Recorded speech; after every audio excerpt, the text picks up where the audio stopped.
Katrina or somebody.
Will be projected on the live stream when available. Council members are reminded that in accordance with Section 14.13 of the Procedure Bylaw, members must enable their video to confirm quorum. Of course, as always, we acknowledge we're on the unceded traditional homelands of the Musqueam, Squamish, and Tsleil-Waututh people, and thank them for their generosity to all who live, work, and play on their lands. And just want to take a little extra time here to thank the staff at the city who do such an amazing job. Just let me get my list here. Council, we especially want to thank those clearing our streets and sewers during this really torrential rainfall and storm, those working in parks, Vancouver Emergency Management, who have been monitoring the situation 24/7, and of course, Vancouver Fire and Rescue, who have sent crews up to the hotspots in the province to help rescue folks caught in landslides, as well as the VPD for being very vigilant when it comes to especially the Bard Street Bridge last night, closing it down with the barge that's lodged on Sunset Beach. So thanks to all the staff for their extraordinary work during these very trying times. Clerks, with that, can we have the roll call, please? Mayor Stewart in the chair. Councillor Carr. Here. Councillor DiGenova. Councillor Fry. Present. Councillor Swanson. Here. Councillor Hardwick. Councillor Wiebe. Present. Councillor Boyle. Councillor Dominato. Councillor Bly.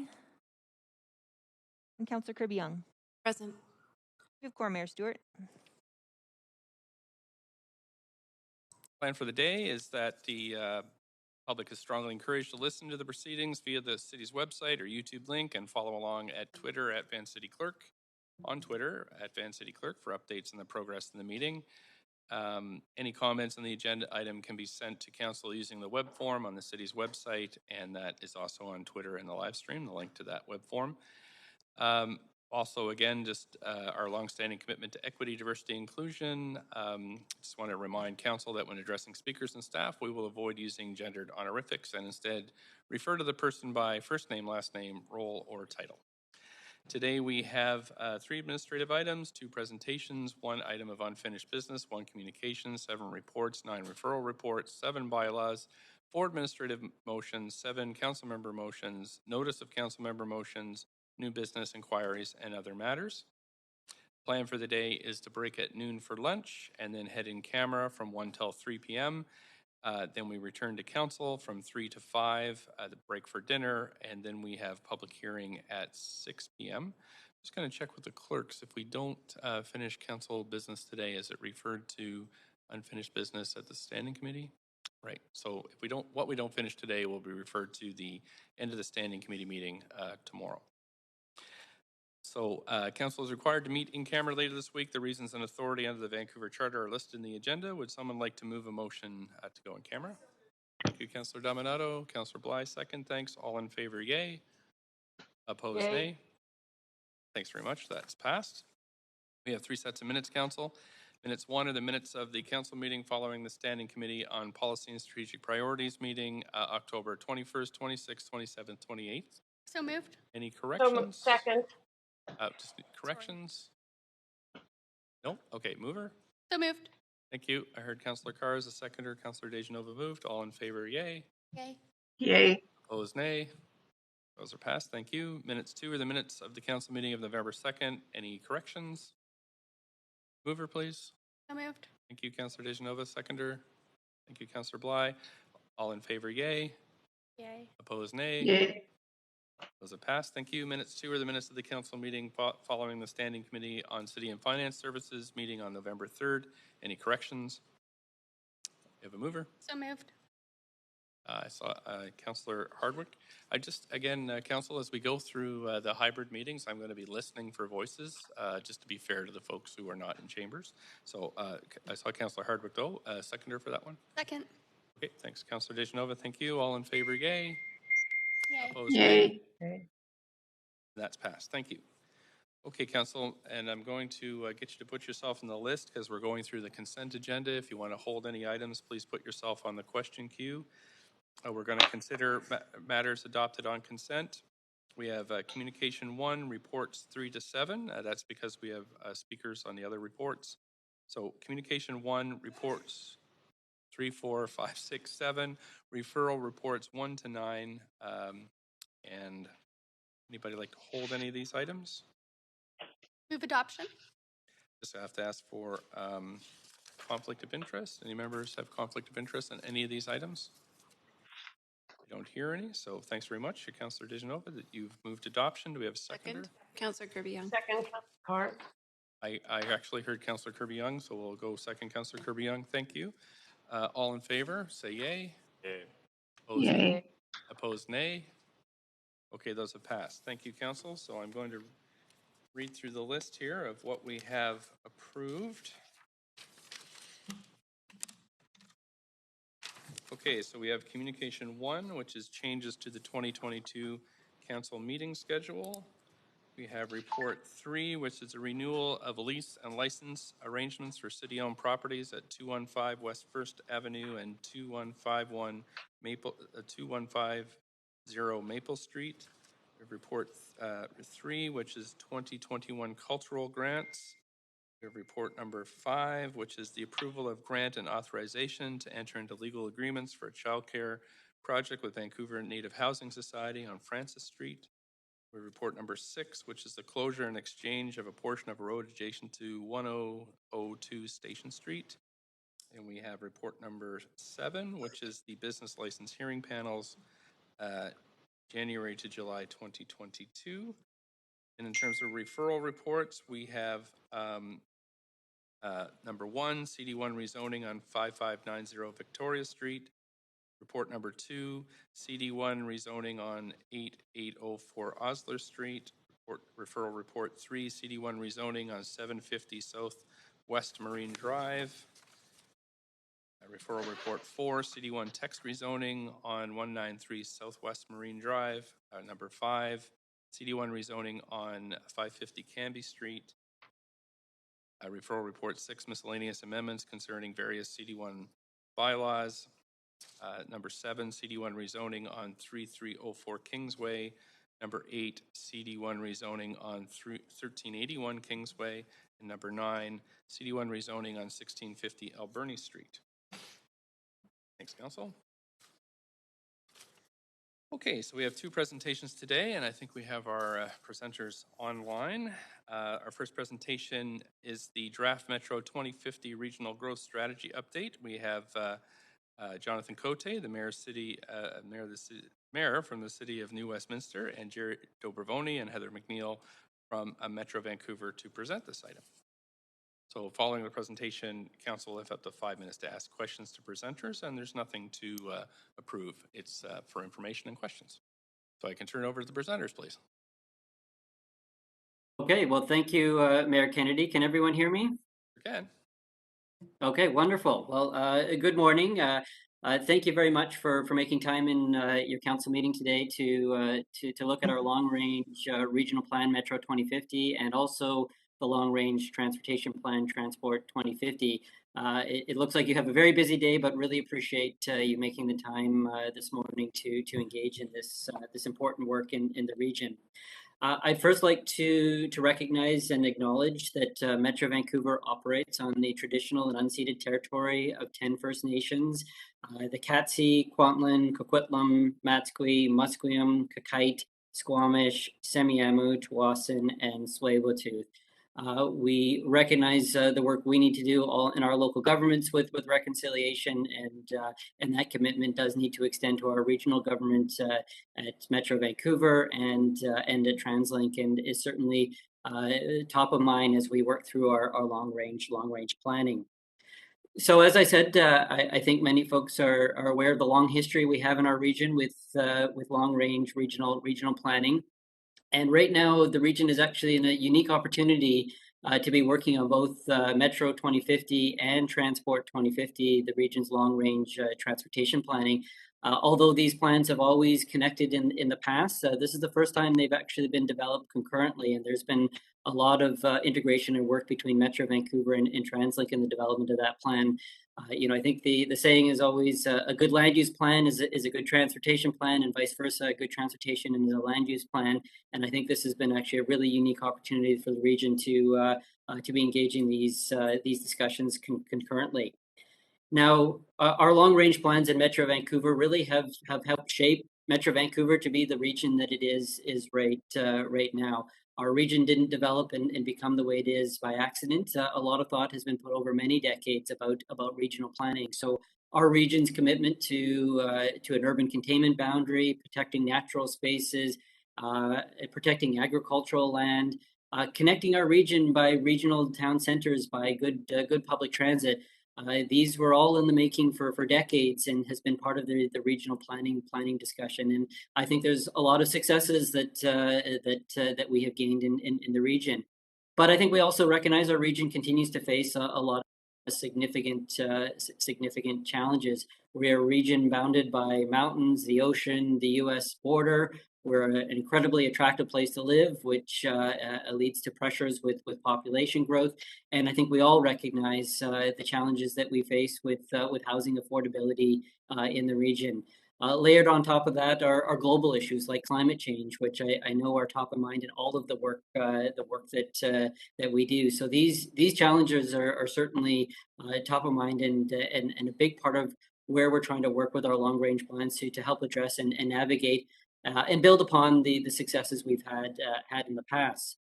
The work we're doing with Metro 2050 has not been starting from scratch. It has taken the good work we've done on past plans in Metro 2040 and tried to build upon those areas and the work we've done there. So going through the plans, you'll see a lot of the major structures, the framework, and even a lot of the major goals remain consistent and the same.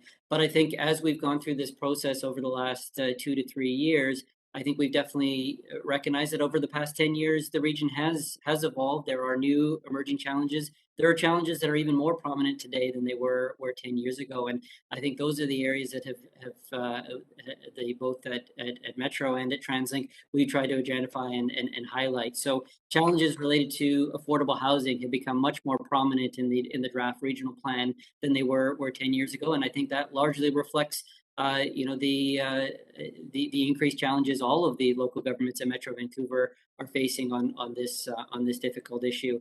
Climate change is another area where regionally we have put forward some very ambitious and bold targets, like many municipalities like Vancouver have done.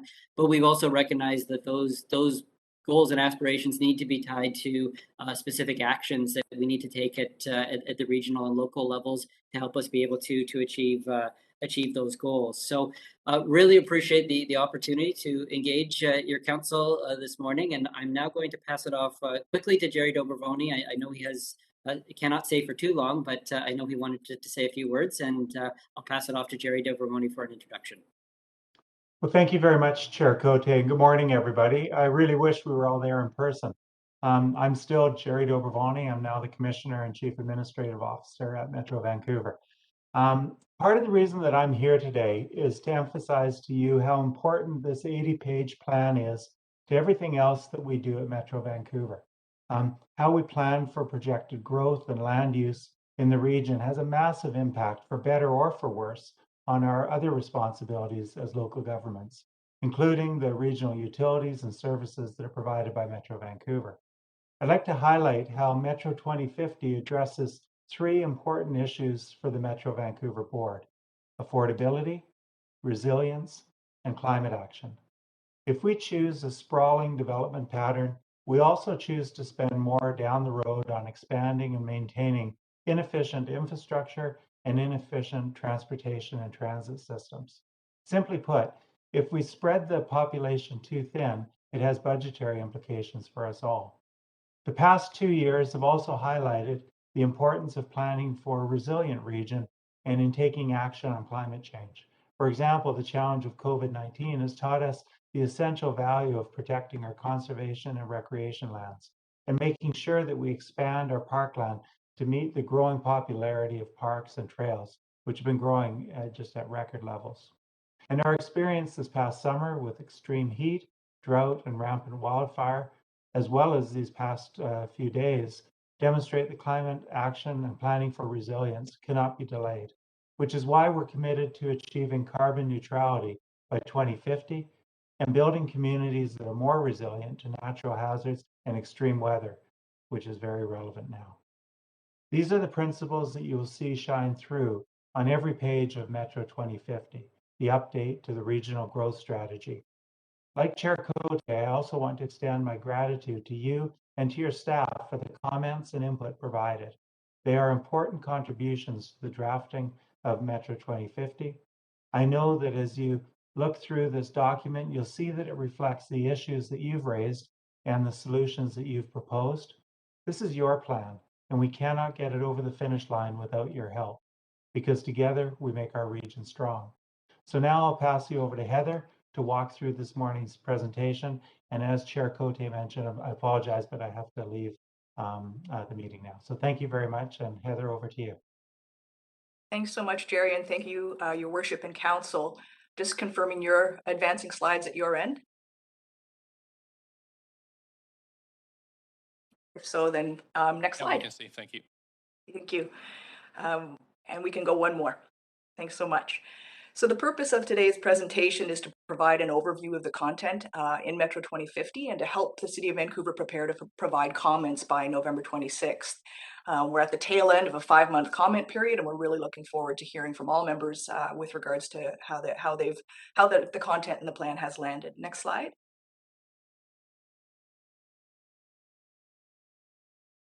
And one more. So I'm just going to start quickly by noting, we can go one more slide, thanks. A regional growth strategy is a long-range policy plan that really covers any issue that the Federation together decides needs to be tackled regionally or collectively. It's defined in the Local Government Act, and all member jurisdictions, as well as TransLink and adjacent regional districts, have to sign on to this. As noted by Chair Cote, we have a long history of regional planning, stepping back many decades, and that our current regional growth strategy is called Metro Vancouver 2040, Shaping Our Future. Next slide. I think, as noted by Chair Cote as well, this plan really has served the Federation and the region quite well, and therefore the board has asked that the update to the regional growth strategy really build on the successes of that plan. And so much of the content of Metro 2040 is being ported directly into Metro 2050. That being said, the board has given really strong direction about that alignment, that strong alignment with Transport 2050, which you're also hearing about today, to apply the learnings of 10 years of implementation and to respond to some of the critical challenges that have been already mentioned this morning, such as climate change, housing affordability, and social equity. Next slide. Point of procedure, Mayor. Sorry to interrupt. Go ahead. Yes, sorry. I can see the slides on my WebEx screen, but not on the public screen. I wonder if you could just confirm that the public is able to see the slides so that as the talk progresses. Right, I'll just check with the clerks. Thank you.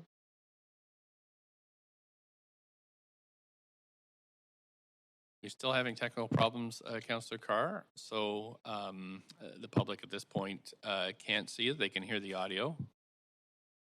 Okay. Okay. So I'll let you know. Just, I'll let you know as soon as we're able to transmit. Thank you. thank you. I'm sure staff are working on it. Thank you very much. Thanks so much. And so the process to update the regional growth strategy has not been a short one. I This have a started point about of 2.5. procedure, Mayor. I'm sorry to interrupt. Councillor Kirby? Just my Sorry? point of procedure is, don't we have a responsibility to ensure that we are transmitting to the public? We sure do, but we're not at the moment. So do we need to pause the proceedings? That's my point of procedure. Up to council.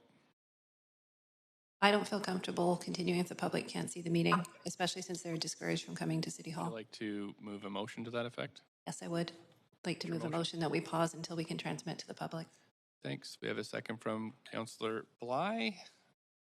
Thanks. I'll Point just of do information.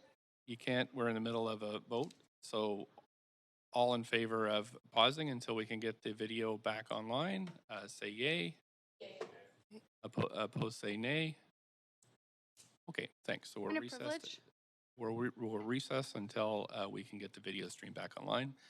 Thanks, Council. And I can deal with your point of privilege when we come back. Councillor Dejanova, unless it's, thanks. I was on the queue to speak.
we can folks can download the slides from the City of Vancouver website, and the clerks are putting that link on Twitter.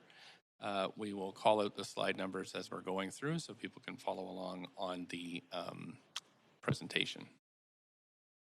So that's the option we have. If there's no other... Point of privilege. Oh, you have a point of privilege, Councilor Nova? I was just going to ask, is that the previous motion I was on the queue, is it debatable? Was it debatable before we voted, just so I'll know? That's more of a point of procedure. I'll check and get back to you on that one. In terms of moving ahead, we'll move ahead then. We don't need a motion. We can just move ahead with the presentation. Just a point of procedure, one more. Point of procedure, Councilor Dejanova? I just wanted to, first of all, clarify that it was a point of privilege when I was on the queue waiting to speak. But now it's a point of procedure about posting presentations on the city website for the public to be able to view. I've noticed that items 1 and 2 don't have the links to those presentations up or a way to download it currently. And I'm just wondering, considering the direction that council's given to staff to have that Sounds like a point of procedure. I'm just asking. What's the point of procedure? Is that not our procedure to have those up 7 days in advance? Not on presentations from external folks. Okay. In fact, there's no requirement to have a presentation. We can just have verbal updates if we want to. But thanks for the question. Thank you. So we'll just move ahead now. Sorry to the speakers. The clerks have tweeted out the link to the to folks that want to download this, and we'll continue with the presentation. If the presenter could just call out the slide number as they go so folks can follow along, that would be great. And again, sorry for the glitch, and let's continue. Thanks so much. Thank you, Your Worship. I believe we were on slide 6. Thank you so much. And so just in terms of the length of this process, it hasn't been a short one. This process of engagement started about 2.5 years ago, and it included a robust engagement program that was adopted by our board. The update to the regional growth strategy was structured around 11 themed policy reviews. So think of each subject area in the regional growth strategy like housing or transportation or climate change. And we worked really closely with your staff to explore where the opportunities were to improve how the plan supports both your local planning, but also our common planning objectives. We struck a Metro 2050 Intergovernmental Advisory Committee that was made up of staff from member jurisdictions, local First Nations, province, TransLink, and other regional stakeholders. And they were really instrumental in helping us develop and review the content of the draft that you have before you on a goal-by-goal basis. Slide 7. The draft of Metro 2050 was presented to the Metro Vancouver board for referral out for comment in June of this year, and that kicked off that 5-month comment period that we're in the midst of right now. Really want to recognize that a lot of the content that's new in the plan is in response to municipal requests and other requests on how this can better serve the region as a whole. And so it was really crafted based on input from members, the Intergovernmental Advisory Committee, and other subject matter experts. And you'll see that it's still structured around policy actions for Metro Vancouver, for member jurisdictions, and for TransLink, as we're all signatories to the plan. Next slide, so slide 8. Regional projections for population, housing, and job growth are a pretty critical part of the regional growth strategy. I do want to recognize that these are projections, not targets, and the intent really is to provide information to planners, to engineers, and decision makers across the region on what growth we think you can anticipate based on both past trends and a set of assumptions about the future. And you can see that these are scenario-based projections. So we have a whole bunch of inputs in the model, and this is about a mid-range is what you see in the plan. And there's a plus or minus 15% range that's built in. You can see that we're a growing region. We continue to grow. We're adding about 35,000 people each year to this region as a net gain. There's a lot of movement in and out.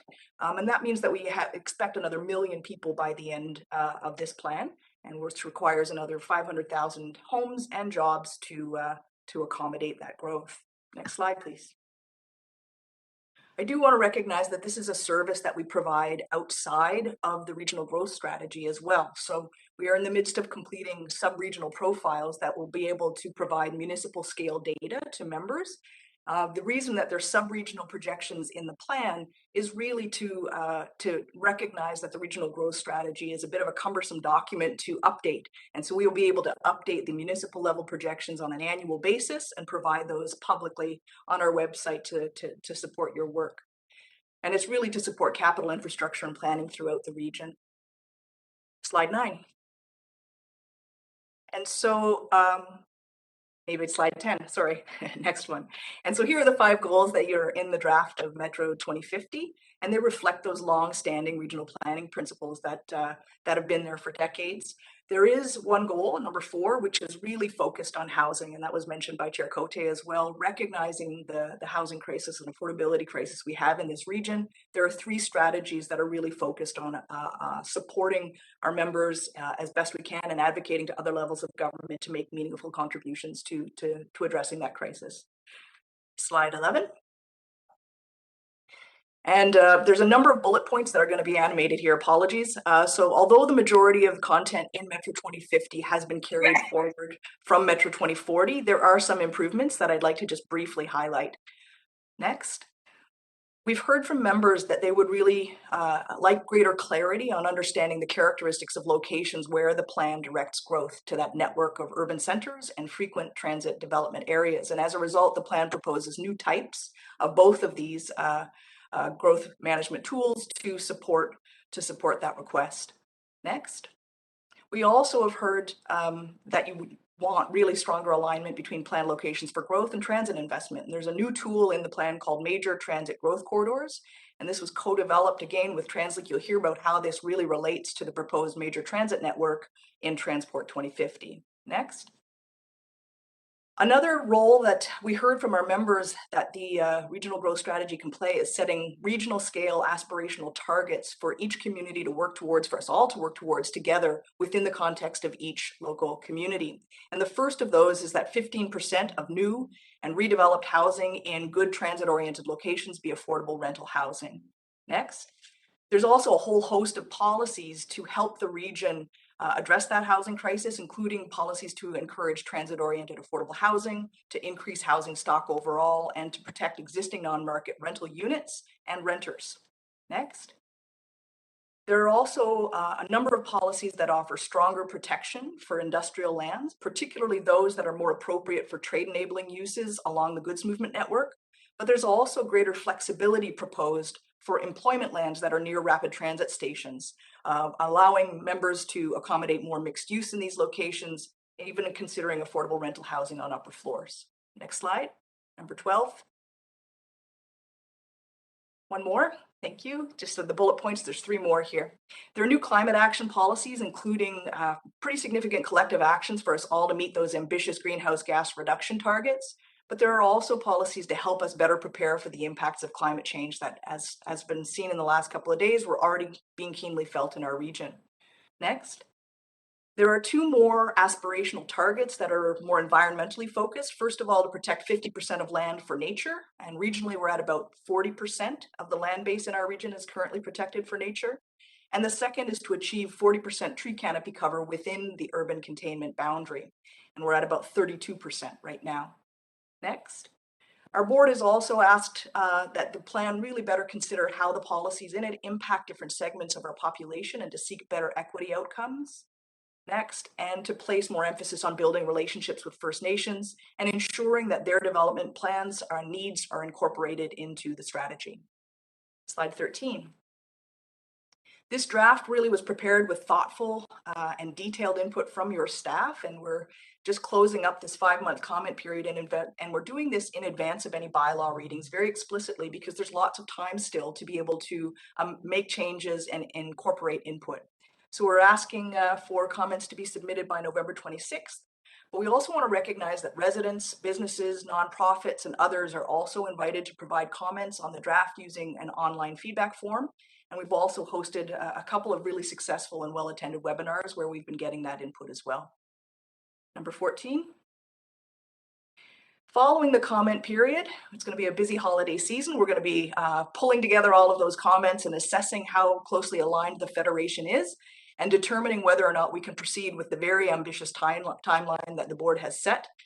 really wanting to have this update completed by within this local election cycle, so by next summer. And so we'll be deciding that. The board will be deciding that in January of next year, and we're hoping to start bylaw readings in February. Last slide. So really want to thank you again for inviting us to present, and again thank you to your staff who have extensively contributed their time and their energy and expertise in helping to shape and review the content of the draft you see before you. And we're happy to answer any questions that you may have. Thanks. Thank you so much. You do have a number of questions. I'll start with Councillor Swanson. Councillor Swanson, up to 5 minutes. Yeah, thanks so much for the presentation.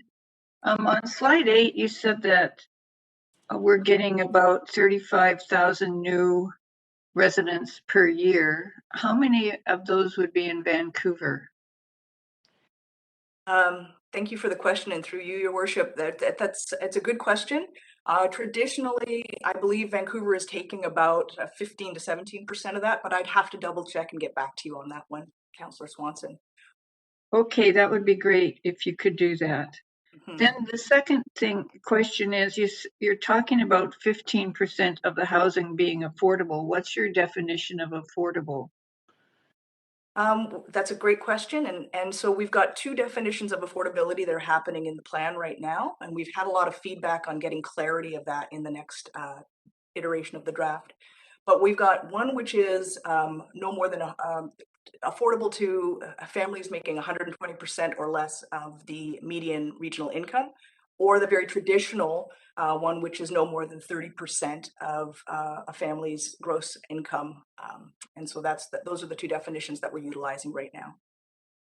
So I'm really concerned that 15% is too low to meet the actual need. Do you guys have similar concerns? I mean, 120% of the median income, the average or the median renter household in Vancouver is 50,000 household. So they can pay $1,250 a month for rent. And that's median. So half below and half above. And we're only talking about 15% of the housing. So yeah, we're very concerned. Obviously, we recognize that this is the first step where we're trying to really provide a push to put affordable housing in transit-oriented locations, which are often really challenging to put affordable housing in, both because of land value and construction cost. And so the challenge in setting a regional target is that there are some municipalities who are positioned to exceed it, and we would applaud anybody who wants to hit 25% or 30%, that'd be great. But regionally, we have to recognize the local context of each community and what they can contribute.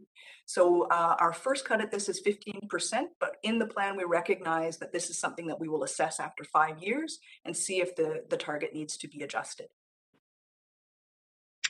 Well, to me, it just seems way, way too low. But that's my 2 cents. Thanks. Thank you. Thank Councillor Swanson. We're on to Councillor Hardwick.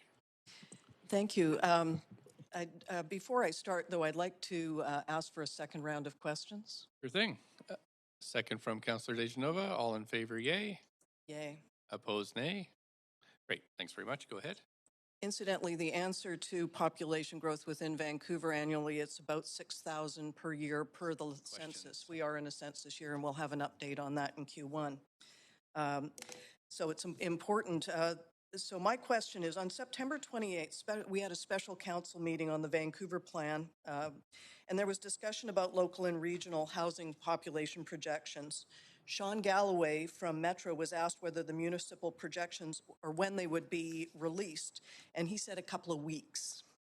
They still have not been made available, and we're being asked to give comments on the regional draft plan by November 26th, but yet have not had a dialogue on municipal projections.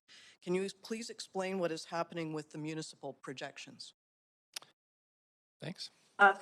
Thanks so much for the question, and through you, Your Worship. The municipal projections were, as I noted in the presentation, we are working on sub-regional profiles that will provide that municipal scale data. because the regional growth strategy is providing projections at a sub-regional level, we really are trying to separate the two processes. And we've been working hard on a council roadshow and on working on the growth strategy to date, and we'll be releasing those certainly before the end of the year. Before the end of the year, but not before the end of the comment period. So in Metro 2040, the information was included as an appendix, and these numbers were key to determining population distribution in centers and transit corridors, and were widely debated with councils across the region. Why would we not be having a similar rigorous process here? Thank you for the question. What we've opted to do is to provide sub-regional level projections in the regional growth strategy, in part because it is a challenge to keep them up to date and to amend that plan on a regular basis. We still will be providing projections at both the sub-regional and municipal level. These would be updated annually and published as separate reports to be posted publicly on our website. And that would make sure that we are able to keep our projections current and more accurate and consider and better address some of the situations that arise on an annual basis, like COVID-19, that result in immediate and short-term impacts to our projections. So the intent really here is to keep this at a higher level to support flexibility for municipalities and to better serve our long-term capital planning and investment throughout the region. Absent of thorough longitudinal analysis, which can go back to the original livable region plan in the 1970s, even going back to 96, dwelling capacities were provided for each municipality and published in the LRSP with the intention of steering growth in concentrated areas in the regional town centers connected by transit. These figures were also much debated and adjusted in the plan-making process. So why is Metro not undertaking a more rigorous process on this, especially during the pandemic? Seems to me that we should be stepping it up, not just simplifying it for the sake of convenience. Thank you for your comments, and we would welcome those as part of Vancouver's comments if that's something that your council feels strongly about. This is a debate that I think will continue. Currently, our request from members has been to keep them at a sub-regional level. If there's a desire to have municipal level projections, we certainly would welcome that input. Okay, well, I'm sorry to be pressing on this, but when there is a tradition going back to the mid-70s that has been consistently updated through multiple livable region plans up to the regional growth strategy, why would we stop adhering to the same principles and approaches in terms of rigor in our analysis at this stage of the game? And what you're saying is that the Metro Board has somehow said that we don't want to be consistent with what we've done in the history of this region? Is that what you're saying?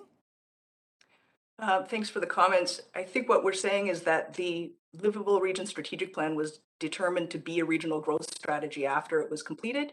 And our learning through Metro 2040 as a regional growth strategy is it was really challenging to keep the numbers and the projections in that document up to date. And so the direction we've had is to separate out that service so that the regional growth strategy is one tool, but the projections that regional planning provides as a service to members and TransLink and our utilities can be provided on an annual basis and be member jurisdiction specific. Without the ability for longitudinal analysis. Thank you very much. Councillor Weep, we're on to you. Yeah, I would also think it'd be great to get the Vancouver-based projections as we go through this next phase. My first one is on affordability. Can you talk about what policies are going to encourage affordable housing along transit-oriented, and it's mostly on non-market rental housing units? Thanks so much. There are a number of policies in the plan. The first, again, is setting that target for affordable housing near transit. We're also tying this a lot more closely, the policies in the plan, to Metro's role around data and policy research and the housing needs reports that are required from the province. And so we're not actually determining the tools that municipalities use. We're just setting the target and saying, you show us which tools are most appropriate within your local context to provide more affordable housing near transit, whether that's inclusionary policies or rental zoning or whatever the case might be. Okay, so if we're designing a plan around a new massive transit, we should be looking at hitting minimum 15% of affordable rental, is that correct? That would be the regional scale target. I think that locally it'll be within your context. And so if you want to go higher than that or show that the contribution you're making towards that regional target, that's what the plan says. Okay. My next one is large active transportation. I know that part of this work is a regional greenway strategy and the importance of having internet-connected communities through greenways. Can you talk about the regional role in the large infrastructure project, the bridges and connections over highways to make that greenway strategy work? Thank you for the question. I'll try. So essentially, what we've got is desire lines that are in the plan right now, and they were developed collaboratively with TransLink as well, so to align up with the regional cycling infrastructure. Metro's role is really one of setting that for our regional parks and greenways plan, but also looking to advocate for active transportation to be occurring on any major infrastructure project.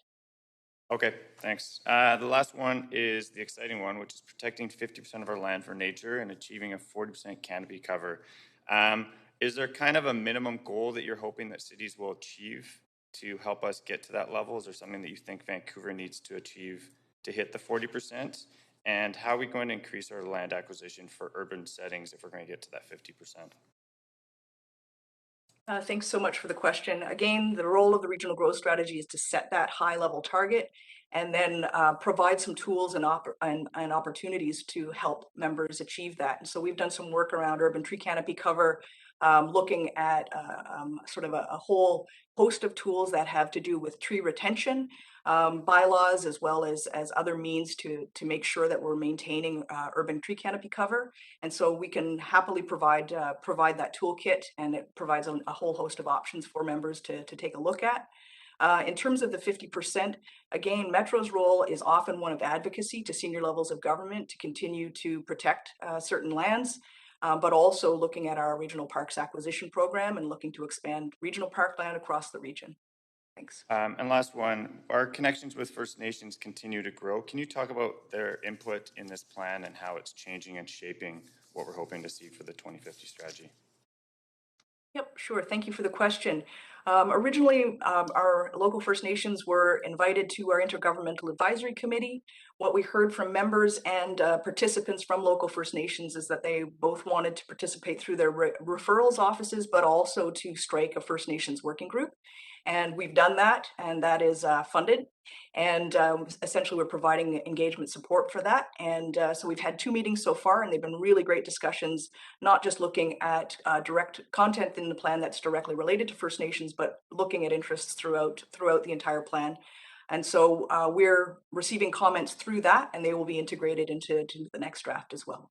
Perfect. Thank you very much. Thank you. Councillor Kirby-Young. Yeah, thank you. And good morning. Thanks for the presentation. One of my questions was asked, so I'm just going to start by following up on Councillor Hardwick's question. And I wonder if, in terms of providing council with comfort around the numbers in the strategy, I wonder if you can comment on sort of the history of accuracy of Metro's projections when it comes to long-range planning. Presumably, I'm assuming that we have a reasonable degree of accuracy in terms of predicting numbers for migration, homes, et cetera? Thanks for the question. Yes, we're really happy with the results of our projections over the years. For example, in the period between 2011 and 2021, we were under 1% difference in terms of the regional projections. I think we continue to do work around allocation amongst municipalities, and that really changes depending on a whole host of issues. But with regards to the regional scale projections, we're usually within 1% over the last 10 years. So less than 1% is a pretty solid, pretty good success rate in terms of predictability. And does that enable sort of the focus of having confidence in the numbers, but moving forward with kind of the more important piece, which is not necessarily around 100% data accuracy, but around actually moving forward on some of the strategies? Is that the balance that we're trying to strike here? Yes, short answer, yes. Okay. Thank you. That's clear. I wanted to segue onto the regional industrial lands strategy and had the opportunity to participate in that task force. I wonder if you can add a bit of color, Heather, with respect to what you think are some of the biggest challenges in optimizing that strategy for member municipalities, or potentially things that could compromise its implementation. What do we need to be aware of? Thanks so much for the question. The regional industrial land strategy ended up with 10 priority actions, and they really were, first of all, about strengthening. The number one action was about strengthening policy in the regional growth strategy. And so we've really tried to do that, although through discussions and iterations of the regional growth strategy, some of those proposed means were turned down. I would say that anything we can do to continue to protect our very dwindling supply, but equally as important is continuing to ensure that we are not permitting non-industrial uses on industrial land. And so zoning bylaws across this region vary very significantly with regards to the permitted uses on these lands. And so that's a real challenge. The other would be recognizing, and we've tried to nuance, that location matters. And so it really speaks to the suitability of industrial land for different uses. And so in the regional growth strategy, that's why we're suggesting that within 200 meters of a rapid transit station on employment lands, that municipalities can avail themselves of recognizing commercial uses on upper floors as well as considering residential. But on other locations that are more suited for goods movement network, we're offering an option for a trade-oriented overlay that will help protect those both from subdivision as well as conversion. Okay, Thanks. and that's really helpful. And then sort of one follow-up on that piece, because you touched on something that I noted, and that's really the likely tension that's going to come with respect to interpretation or, pushing the envelope around the integration of housing around on the industrial lands around the frequent transit areas. And I'm wondering if you can offer a bit of perspective there, that the way I read the language in there, that the onus really should be on industrial first and foremost. You have to be considerate to the type of industrial uses, in terms of compatibility and so on. But we're going to get pushed. There's going to be folks in the industry and landowners that are going to try to push forward on the percent of housing. And do you have comments for municipalities around the importance of maintaining that balance and putting the favor on industrial in terms of allocation? Yeah, thanks so much for the question. I will recognize that there are actually two different types of regional land use designation affected here. So every parcel in the region has a regional land use designation on it. And the two that we're talking about here, and I just want to note the difference, one is industrial, and we're not suggesting that mixed use and residential be considered for any lands that are designated industrial in the plan. Then we have employment lands, and these are not for heavier industrial and so on. Industrial can be encouraged, but it's really supporting everything from big box commercial to recreation space, et cetera. And the only thing that is not permitted on those lands currently is residential. And so we're saying within 200 meters, you can consider it, but only on upper floors. We don't want to destabilize the employment land base. They're critical to the functioning of the regional economy, but we recognize that you want to optimize your transit infrastructure and potentially permit, that's up to municipalities, residential on upper floors. Thanks, that's my time, but appreciate the perspective. Thanks so much, Councillor Dejanova. Thanks very much. I'm just wondering if you could provide some clarity or insight on how this strategy addresses also a sharing of resources and social services throughout the region. Considering Vancouver and certain other municipalities in the region have more services than others, I'm wondering if this is something that Metro is considering in the regional growth strategy, and how people choose municipalities to live in. Thanks so much for your question. I think that I would just emphasize that this is primarily a land use plan.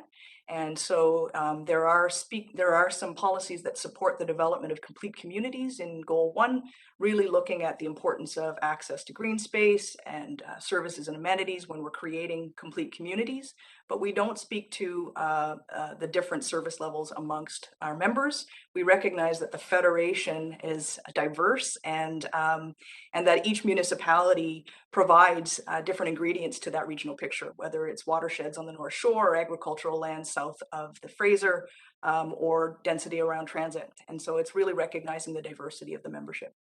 Thanks very much. A follow-up question to that, and I appreciate you answering the questions when you don't have them in advance, but looking at land use in the context of zoning and some of these resources and services not fitting into all types of zoning currently throughout different municipalities, I'm wondering if that's something you're addressing in the regional growth strategy. Thanks so much. The short answer is no. Zoning is definitely the purview of our members, and we really try to stay at the official community plan level. And so recognizing that Vancouver is quite unique in that regard, but we would be looking at sort of a higher level designations and what's permitted at that level. Thanks. Thank you. And then I won't go on for a second round, but just a follow up and not trying to ask you to answer the same question over and over again, but just really trying to get some clarity then on how do you best see this addressed in making sure municipalities that don't have specific resources such as heat shelters and such as access to access for vulnerable people or people who are living in poverty. How does the regional growth strategy consider this, or what other bodies is Metro working with to consider this? Thanks so much for the question. I think that one of the roles, again, for Metro is as a convener of the Federation on issues of common concern, and therefore also an advocacy to other levels of government. And so, for example, there are a number of actions in the plan that speak to advocating for everything for expanded funding for and eligibility for Treaty First Nations and developing housing needs reports to advocating for ensuring that federal and provincial infrastructure is protecting our ecosystems and sensitive areas. And so an advocacy role is a key place where we could continue to do that work that you're speaking of. Okay, and perhaps just another question, is that something that perhaps could be dovetailed through the some of the housing work that's being done, considering the needs of people? Absolutely. Yeah. Wearing my other hat for a second, that's exactly what Metro Vancouver Housing is definitely looking at ways to provide housing across the spectrum of both right down to deeper subsidy to low end of market rental. And so definitely we're considering needs, and there's a real focus on the housing needs reports in the regional growth strategy, so that the housing that's being created in each community really reflects the need needs that's there. So what you're saying is it is technically linked. It's not within the specific strategy, but it is linked through other facets of Metro.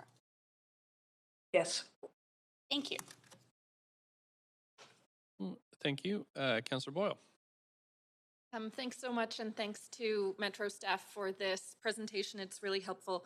I am wondering, I'm never sure where to look in the chambers when you're on the computer.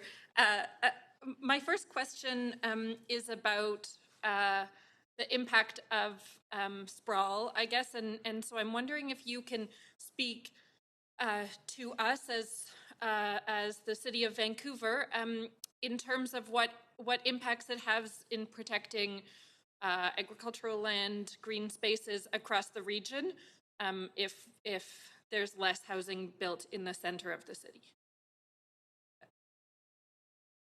Thanks so much for the question. I would say that right now it's a long-standing objective in our regional growth strategy to contain growth within an urban containment boundary. And we have a target in the plan to keep growth, 98% of growth within that. And over the life of the plan to date, we've done that. And so there has been very little unplanned growth outside of that boundary. Also within the growth strategy, we have targets to direct growth to urban centers and along frequent transit networks. And so we have a target to achieve 40% of our housing growth in urban centers and another 28% to frequent transit development areas or along frequent transit. And for the life of the plan to date, we've been very successful in coming close to those targets. And so the real impact is not not so much about protecting agricultural land, but it's also, or it is that, of course, urban containment, the flip side of that is protecting important lands, whether that's ecosystems or ag lands or job lands. But it's also equally about making sure that we provide infrastructure, urban infrastructure efficiently. So a big impact is the costs of transit or the costs of sewer infrastructure and water infrastructure grow exponentially if you're servicing sprawling growth as opposed to concentrated growth. Okay, great. Really, really appreciate you laying out all of those different factors. My second question is there's been a number of questions about the population growth numbers, and I'm wondering if you can speak to what the worst case scenario would be, I guess, if we were to be overestimating population growth numbers or overestimating housing need. I still try to grapple with what would be so bad about that? What would the worst case be of that? And I'm wondering, you spend plenty of time in these conversations, if you could answer that. Thanks so much for the question. I think that I would just say that the service that we provide is to provide information to utilities, to TransLink, and to member municipalities to help them with their own capital infrastructure planning. So I think that if we are overestimating population, then we're oversizing our infrastructure, or maybe planning, it's impacted in terms of that. But I guess my point would be is we're going to get there. It's just a question of whether we're going to get there in 5 years or 10 years, because the growth continues to this region, and it's been fairly consistent over the past 30 years. Okay, great. I certainly would rather we overestimate housing need than underestimate it, but I'll leave my questions there. Thank you so much. Thank you. Councillor Fry, up next. Thanks, Mayor. Thanks, Heather. Curious, I guess, in the context of what we've seen just yesterday and the day before, and I know this strategy contemplates climate change. How are we contemplating resilience to climate change? I know at least in one of the hard hit parts of Vancouver, it's one area we've contemplated for managed retreat and along the Fraser River. And how does this growth strategy contemplate the perhaps inevitability that we'll see rising sea levels, flooding, landslides, that kind of those issues related? Thanks so much. So we have strategy 3.4 that's really focused more on the resilience and adaptation side of climate change. And for Metro Vancouver's role, it's really again about providing data and research, etc. There are policies that are about working with the Integrated Partnership for Regional Emergency Management and all levels of government to make sure that we're developing and sharing information and data related to hazards, risks, vulnerabilities in the region. That we are committing to planning for climate change impacts and natural hazard risks when we're extending our utilities and transportation infrastructure, where we're supporting regional flood management approaches such as the implementation of the Lower Mainland Flood Management Strategy, and then asking members to really consider where they're putting development and also to mitigate those risks based on the best science that we have. Thanks. So to be clear, then this puts the onus largely on the local government rather than the regional approach when we're considering. Well, I think that Metro Vancouver recognizes that our role is again primarily around through the growth strategy is data, research, convening, and advocacy. There are strong roles for us collectively to advocate to the federal government and province that they're looking at legislation and guidelines regarding flood hazard management, that there are requests to incorporate resilience consideration into building codes and or standards, etc. So the responsibility is seated broadly, both from a federal, provincial, regional, and municipal level. Do we anticipate that there may be room to pivot some of this in the coming years? Is that built into the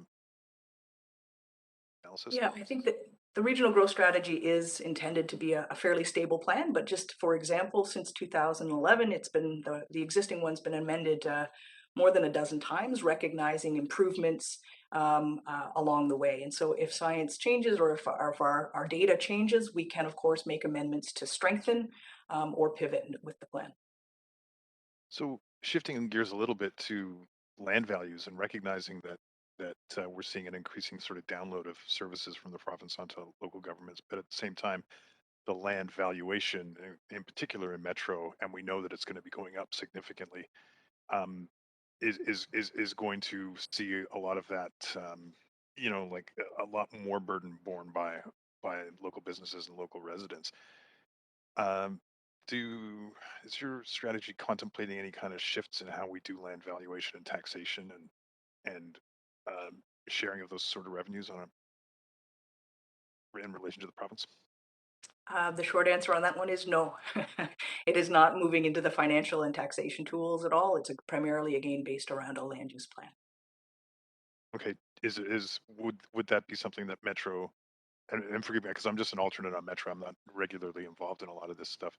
How does Metro advocate for? Because we know that it is obviously a concern with commercial assessments in particular, and all the mayors of Metro seem to support that assertion. Yeah, that would likely not be through our regional growth strategy, but at the will of the board, there can be again advocacy to others levels of government for change. But that would be something that we've brought forward to the board, maybe through other means. Okay, thanks, Heather. Yep. Appreciate it. Thanks so much, Councillor Carr. And that'll be the end of the Yeah, first round. Great. Thanks, Mayor. And most of my questions has been asked by fellow councillors, but I'll do the couple that haven't. I'm interested in goal 3, protecting the environment and responding to climate change. I wonder if you can just detail for us how well grounded those goals are in terms of what scientists are calling for in terms of climate action. Thanks for the question. I would say that the targets that are in the plan align very strongly with the most recent data we have from IPCC. They are stemmed right out of Climate 2050 that you're very familiar with. So we based our work and leveraged the work that's being undertaken in other parts of the organization. But we recognize that for Climate 2050, a real key piece is implementation. And so we wanted to be able to provide a means to do that by embedding those targets into the regional growth strategy, because then we have actions that are mandated both from the regional and local level and advocacy tools or actions for other levels of government. So it was really important to embed that science into the plan. Thank you. That I appreciate, having just listened to COP26 and the results there. Very, very much appreciate that. It seems to me that Metro has an incredibly important role that is a regional role, that you can bring municipalities together around actions that might be more difficult to do on their own. So one of the actions that's contemplated in our climate emergency action plan at the city is congestion charging or mobility pricing. There's different words for it. And I know Metro had a really important role in terms of workshops on this. I think under Joy McPhail a number of years ago, where she was at least on the board. Does our strategy, our regional growth strategy, contemplate those kinds of integrative regional approaches, say, to congestion charging? Thanks for the question. I think that I'm going to lay this one onto Jeff and his presentation a little bit later. A lot of that is the responsibility around TransLink and the transportation strategy that's there. And I know that they've been working hard over the years around contemplating that as a tool. We have supportive actions in our plan that recognize that that is really the role of TransLink to undertake. But we do say that we're looking at ways to encourage demand management, including congestion charges. That is in the plan currently. Great, thank you. Happy to hear that. That's it for my questions, and I very much appreciate your presentation. Thanks so much. On to our second round. Councillor Hardwick, another 5 minutes. You may want to reset my timer. Just on that. So population growth, the driver of population growth has always been jobs and opportunities. Metro Van has a reasonably newly rebranded Invest Vancouver organization that has been looking at economic drivers and job creation going forward. And I'm wondering the extent to which that has been taken into consideration in the regional growth strategy. The reason, again, that I'm asking about growth as job growth and economic growth as the driver of population growth is that looking again at the figures for the Burrard Peninsula, it says that the geography in this area grew 50,000 people from 2016 to 2020. Why is the projected amount of growth tripling from 2020 to 2030? What economic drivers, what job creation would justify tripling the numbers over that decade? Thank you for the question. The biggest driver of our population growth actually is immigration. It's up about 75% of our growth currently. And so I think that there's a large push right now in terms of increasing immigration rates nationally. Traditionally, our region takes about 14% or 15% of the national immigration to this region, and that's the biggest driver. We're also seeing that our population projections also look at provincial migration, and that tends to be mostly around boom and bust cycles economically in terms of adjacent provinces. And so those are the bigger drivers right now. We actually have an outflow of population from our region to other parts of the province. And we see that natural increase is going to be decreasing over time with our aging population. So, sorry, immigration has always been the driver of population growth in this country, whether they were coming to as farmers to open the West or in the prairies or as skilled workers. Just saying that there's going to be immigration without saying what jobs and opportunities, what sectors are going to be driving that is a little illogical. Have you taken, and you didn't answer the question about looking at this through the lens of Invest Vancouver, the former Regional Economic Prosperity Office. Have you talked to them to assess where they think the growth is going to be in terms of economic development and job creation? Thanks for the question. Currently, our job projections are based around trends that we already have with regards to changes in sector over time, and they're based around the population projections. Yes, we're working closely with the Invest Vancouver team, both on terms of collaborating on research going forward, and as they solidify thoughts around the future of the economy here. The important part for us is to be able to integrate that information into our employment projections, which we will do on an annual basis. Have you taken into consideration the impact of pace or rate of change as population growth increases incrementally as opposed to exponentially? Because obviously there are concerns, particularly around land inflation, which then plays itself out on affordability. So the question of planning in excess of pace of change has very serious implications. Have you considered that in your modeling? Yes, I think we have to some degree. I would say that what our projections are is, again, a model that's based on both past trends and a set of assumptions about the future. Our projections do not contemplate policy objectives that may change your rate of change on a municipal level, and they don't look at pent-up demand that may exist within each of the municipalities. Pent-up demand is an interesting thought as well, especially given the existential crisis in terms of economic development that we're facing. So your point, though, in looking at historical trends, it is important to be able to do apples-to-apples comparisons. So I come back to the lack of local government or municipal level population projections and the importance of being able to do proper longitudinal analysis, apples to apples, as we look at growth in the city and in the region.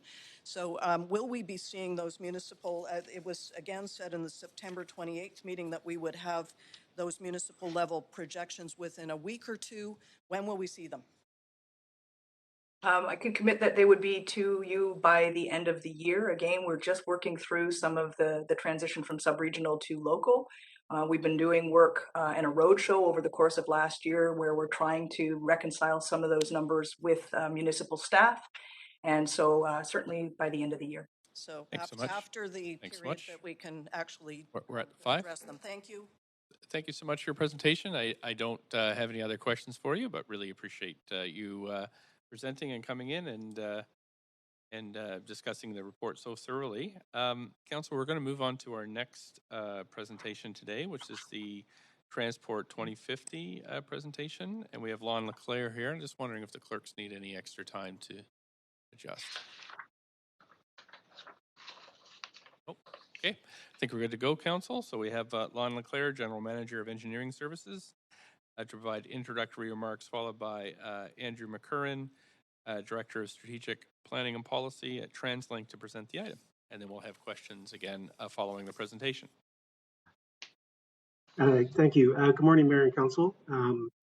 Yeah, it's my pleasure to, well, first of all, thank Metro Vancouver staff for coming to speak to Council this morning, and welcome TransLink staff to update us on the Transport 2050 plan. The the work that they've been doing, I would say, is the most significant and ambitious look at long-range planning in our region since the 1990s. So this is a really big update. You'll hear a lot about the strong connection both between Metro Vancouver regional growth strategy, but also the long-range transportation plan. And of course, we have the city plan underway right now as well, which allows us to align all of these plans quite well. Moving forward, ultimately, we'll have to continue this strong partnership as we move towards implementing the initiatives in both of these strategies. The end result of the plan that is being presented today is one that staff is supportive of. The key priorities for expanding major transit network and supporting reallocation of road space to walking, cycling, transit is something that we feel very strongly is key for our city and our region. And I would just like to highlight a few of the things that in particular that are relevant to the city of Vancouver. One is that the plan does identify the need for two high capacity rapid transit corridors over this long term. That includes the Hastings corridor and the 41st Avenue, 49th Avenue corridor. Identifies the need for regional connections from the city to cities outside of our region, which is great. And it also identifies an issue that's going to have to be dealt with towards the end of the plan, which is the ultimate capacity of the Expo and Canada line. Those two rapid transit lines expected growth significant over the planning period. Before the end of the term, we'll have to look at a way to the next phase to accommodate growth on those lines. And finally,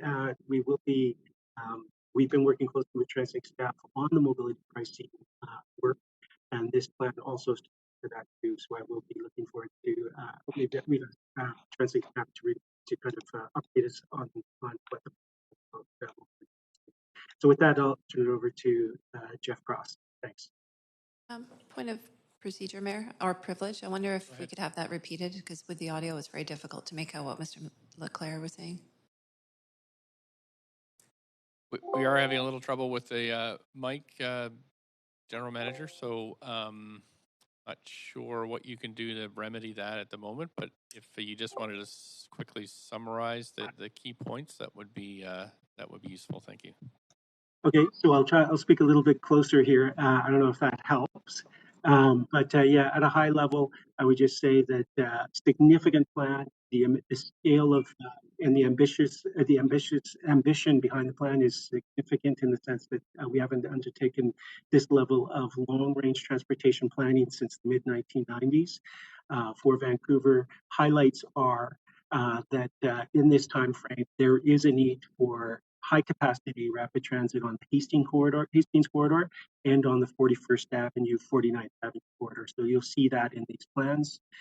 You'll also note that we would have to address the capacity issues on the Expo line and on the Canada line, which in the planning horizon of this plan, they do reach their ultimate capacity. And so we'll be looking to that.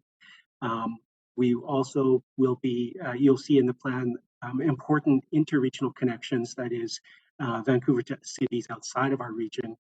And then finally, the plan speaks to mobility pricing. And just to confirm that TransLink staff have been working very closely with Vancouver staff on the moving the exploration of mobility pricing in this region. I hope that is a little clear. A little clear. Work? Yep, thanks so much. Okay, now we can move on to Jeff Cross.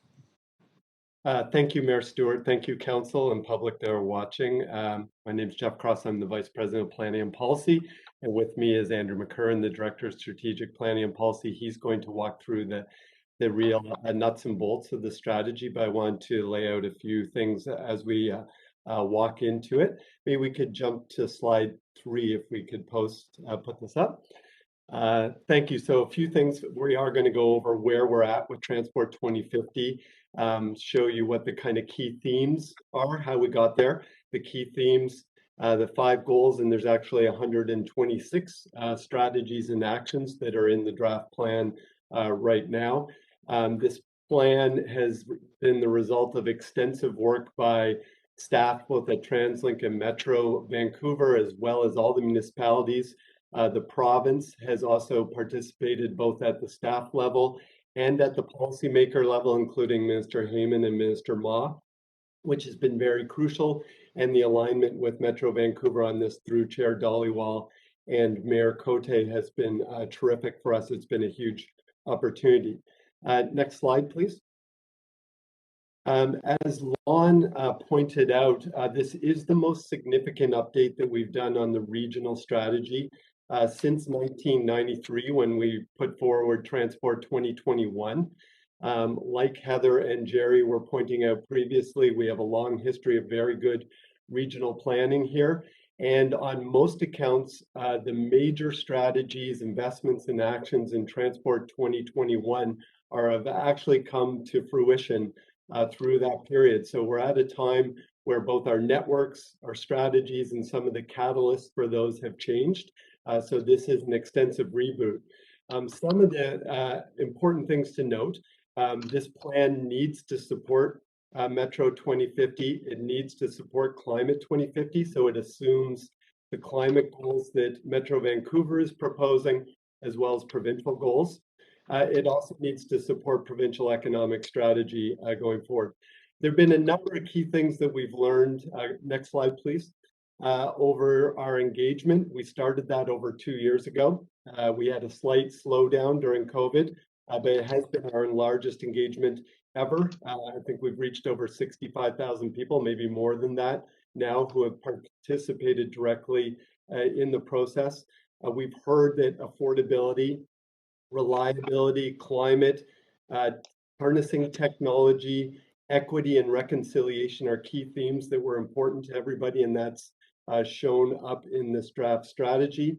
We went back out in phase 2 back earlier this spring, and I know Council got a briefing on this, on the 5 sort of big moves that we were looking at to make sure, as a pulse check, we were on course.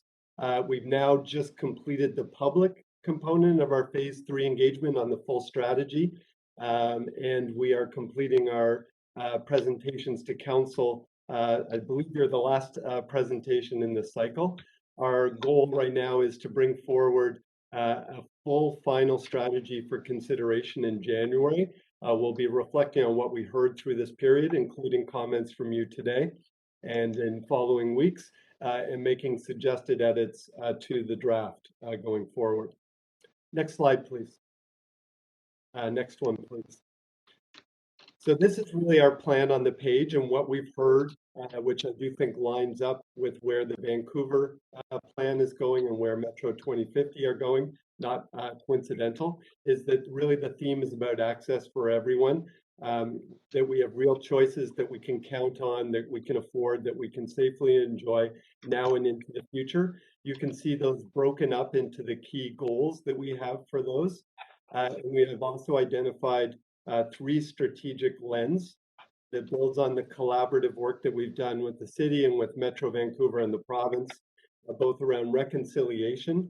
And we've made very significant gains that you'll see in the draft strategy in our recognition here, really on sort of 4 kind of key elements as we see it to reconciliation. That's around sort of our services and investments that we put out to our First Nations in the region, and governance issues, identifying how do we collaborate and partner, different partnerships on development on First Nations lands, and cultural recognition. So you'll see that throughout the document.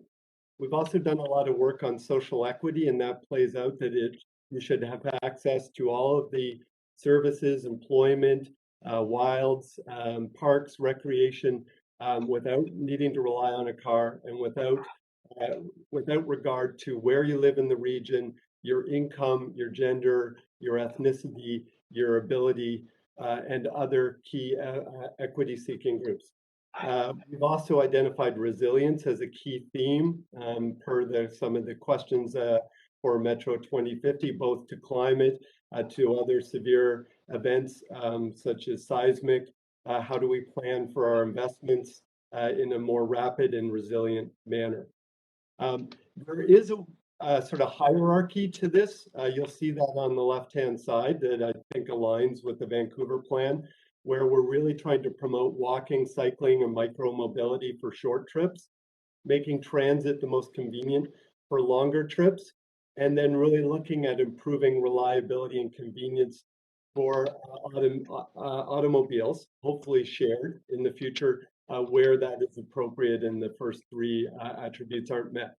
The plan really works as a whole. All of these things need to come together to make it effective, whether it be people first streets, where we need to have those investments in infrastructure, we need to have the density in place, we need to have the policies in place, we need to have affordable choices that then justify the reallocation of road space.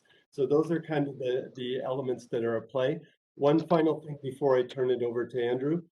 The regional transportation strategy is convened by TransLink in our role as managing the movement of goods and people across the region.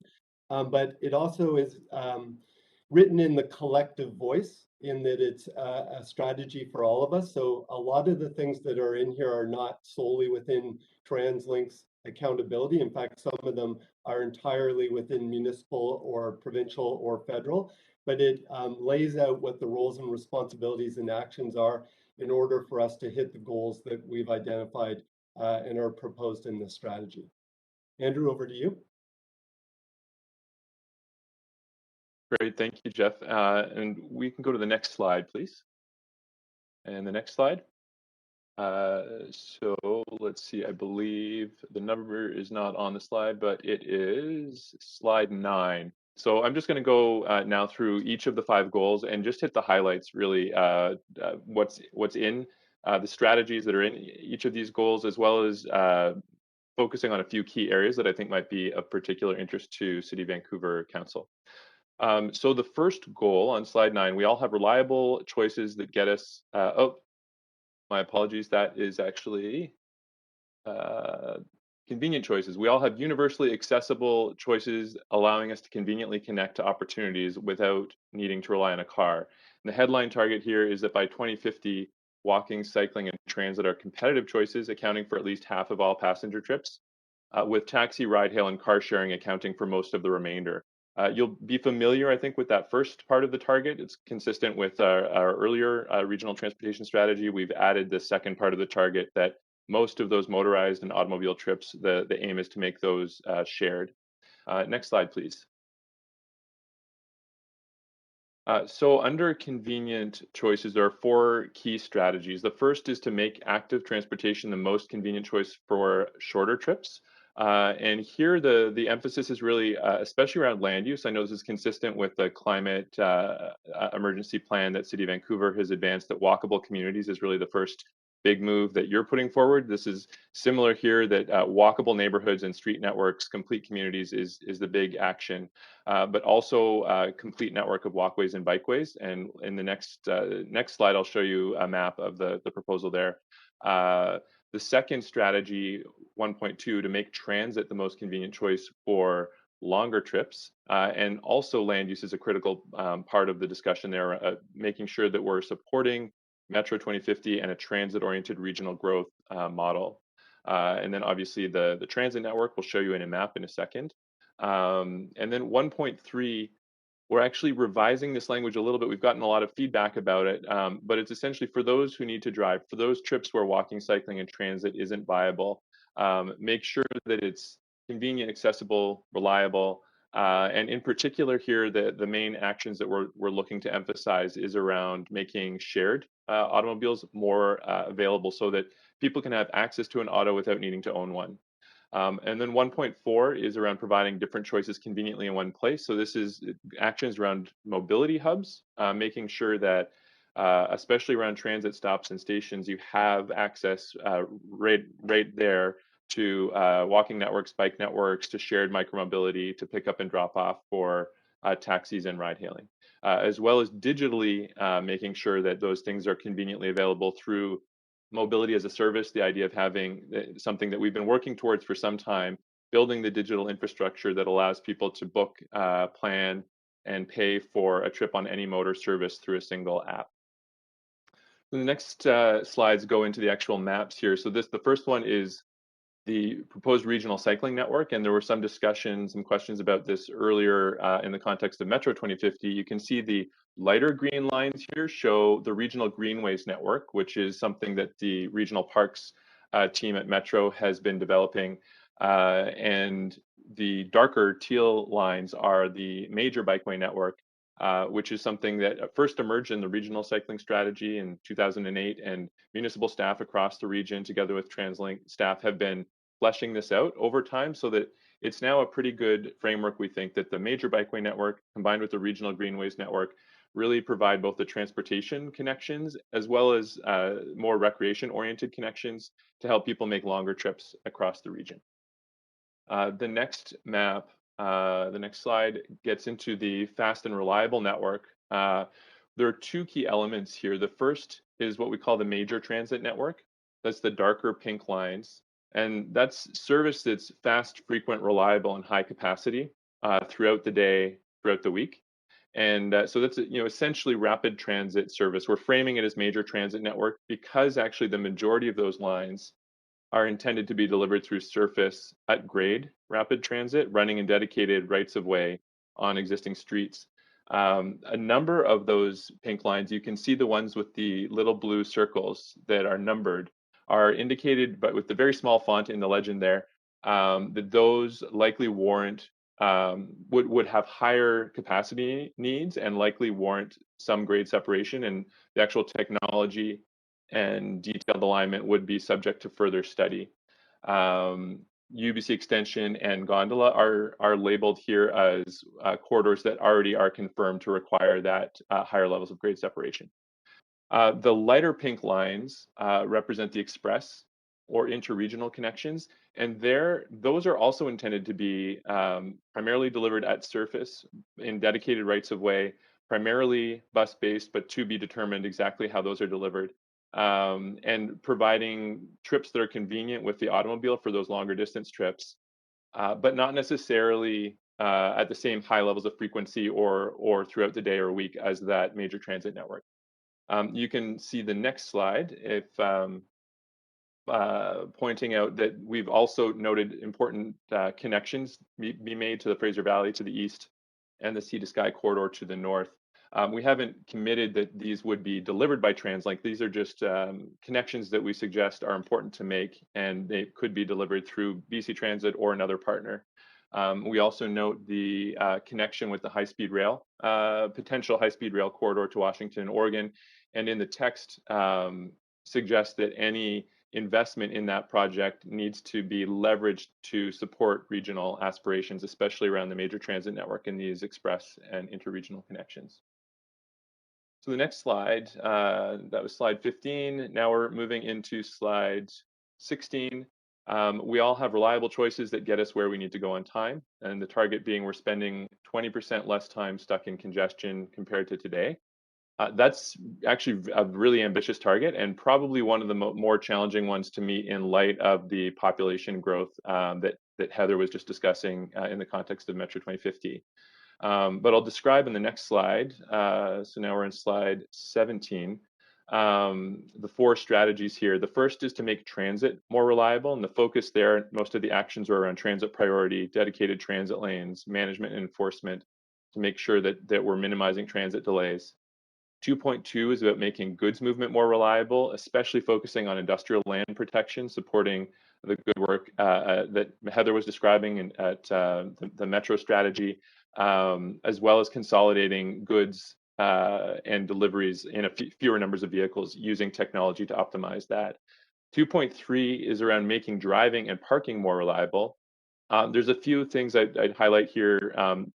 One of the big actions is around establishing a comprehensive and secure database of urban mobility data, what we call in the document an urban data trust, that really enables exchange of real-time data between governments and mobility providers, so that we at the regional level, but especially at the municipal level, you who are the road owners and actively managing roads and parking, can do that with real-time data, so that you're actively managing roads and curbs, helping to inform real-time trip choices and helping us all make better planning decisions. The other key thing is that this technology is an important precursor to us as the public sector being able to dynamically manage the movement of automated vehicles. including we anticipate dynamically assigning lanes, uses, directional flow based on those real-time conditions. So that's one of the big areas of focus in that section. We also talk about TDM and trip reduction plans, making whether it becomes a regulation or legislatively required at a provincial level, or something that we as a region just aim to do more ambitiously, but having trip reduction plans with multifamily, commercial buildings, and employers.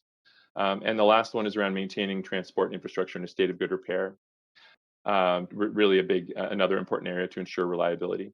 Before I leave this this goal, I also wanted to flag, because it came up earlier in discussion, I think around road usage charging. At the beginning of this section, there's a couple paragraphs of discussion around that road usage charging, as proposed by the Mobility Pricing Independent Commission in 2018, still remains one of the most promising tools to reduce traffic congestion and improve travel time reliability. It can also help reduce GHG emissions and air pollution. But the document confirms that ultimately further dialogue and greater levels of public and political support are needed before, a transformative policy of this magnitude could be implemented at a regional scale. So it does say that over the long term, we think the region agrees, the Mayor's Council and the board agree, that the region will need to keep some form of road usage charging available in its policy toolkit to manage what we anticipate to be significant increases in traffic and congestion, especially in light of the arrival and the scaling up of electric vehicles, which will significantly reduce driving costs, and automated vehicles, which will also significantly reduce the time and money costs of driving. So both of those two technological trends, we anticipate increasing the amount of driving and traffic in combination with population growth. So we don't think those conditions are going to materialize immediately in the next few years, but in the meantime, the document commits the region to continuing the dialogue on that question. And we also, in the meantime, regional staff at TransLink are working closely with City of Vancouver staff on the transport pricing initiative that you are pursuing, in particular to ensure that we're aligned on shared interests and bringing in regional perspectives and regional implications into your discussion. Goal 3 on the next slide, I think that's slide 19, is around affordable choices. So we all have affordable choices allowing us to easily live and move in this region. The headline target being by 2050, none of us, especially those of us with less wealth and lower incomes, need to spend more than 45% of our household incomes on housing and transport combined. This is, again, building on the discussion earlier around affordability proposal. It's the first time that we, TransLink, have had an affordability-related goal.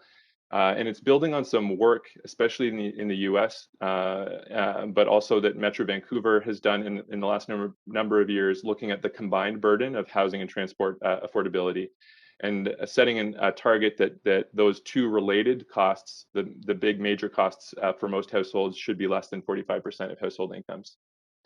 So the next slide, slide 20, I believe, gets into the strategies. The first one is around making living close to frequent transit more affordable. There are a few key things I'll just draw to your attention here. The first is around really supporting a substantial increase in rental housing adjacent to transit. The next is around cooling land speculation. And we've got some policy language in there looking to prevent residential and small business displacement and slow the pace of speculation. One thing that we've actually borrowed directly from the City of Vancouver is the idea of adopting development contribution expectation policies for each of the corridors identified on the major transit network. Another key affordability strategy here is around advancing parking management solutions to increase housing affordability. In particular, encouraging developers to unbundle parking costs from housing costs, eliminating parking minimums in new developments, and developing area-wide parking management plans that consider off-street, on-street, and meter parking all together as a collective resource to manage any spillover impacts from what we hope will be the substantially reduced parking that you'll be approving in your new developments moving forward. There's also an action in there around protecting and increasing community-serving retail, so that residents can easily walk to a wide selection of affordable goods and services. And I know that's been a big discussion as part of your van plan work, so we definitely are keen to support you in that. The second strategy is around increasing the supply of the most affordable modes. Really, walking, cycling, and transit are the key, and focusing in particular on parts of the region with a higher proportion of lower income residents. 3.3 is about ensuring that transport taxes and fees are affordable for everyone. We've got some actually good language in here around making adjustments to the region's transportation taxes to make sure that they're more progressive, more closely linked to people's ability to pay. Most of them today are not really linked to people's ability to pay, so looking to make some adjustments there. And then transportation fees and fares and tolls, the actual things that people pay to use different services and modes, including transit. The proposal is to establish an electronic mobility account where users can pay for all the modes and services, and that the rates that they actually pay should be linked to an individual's wealth or income. And then the last one, 3.4, is around supporting regional prosperity and economic development.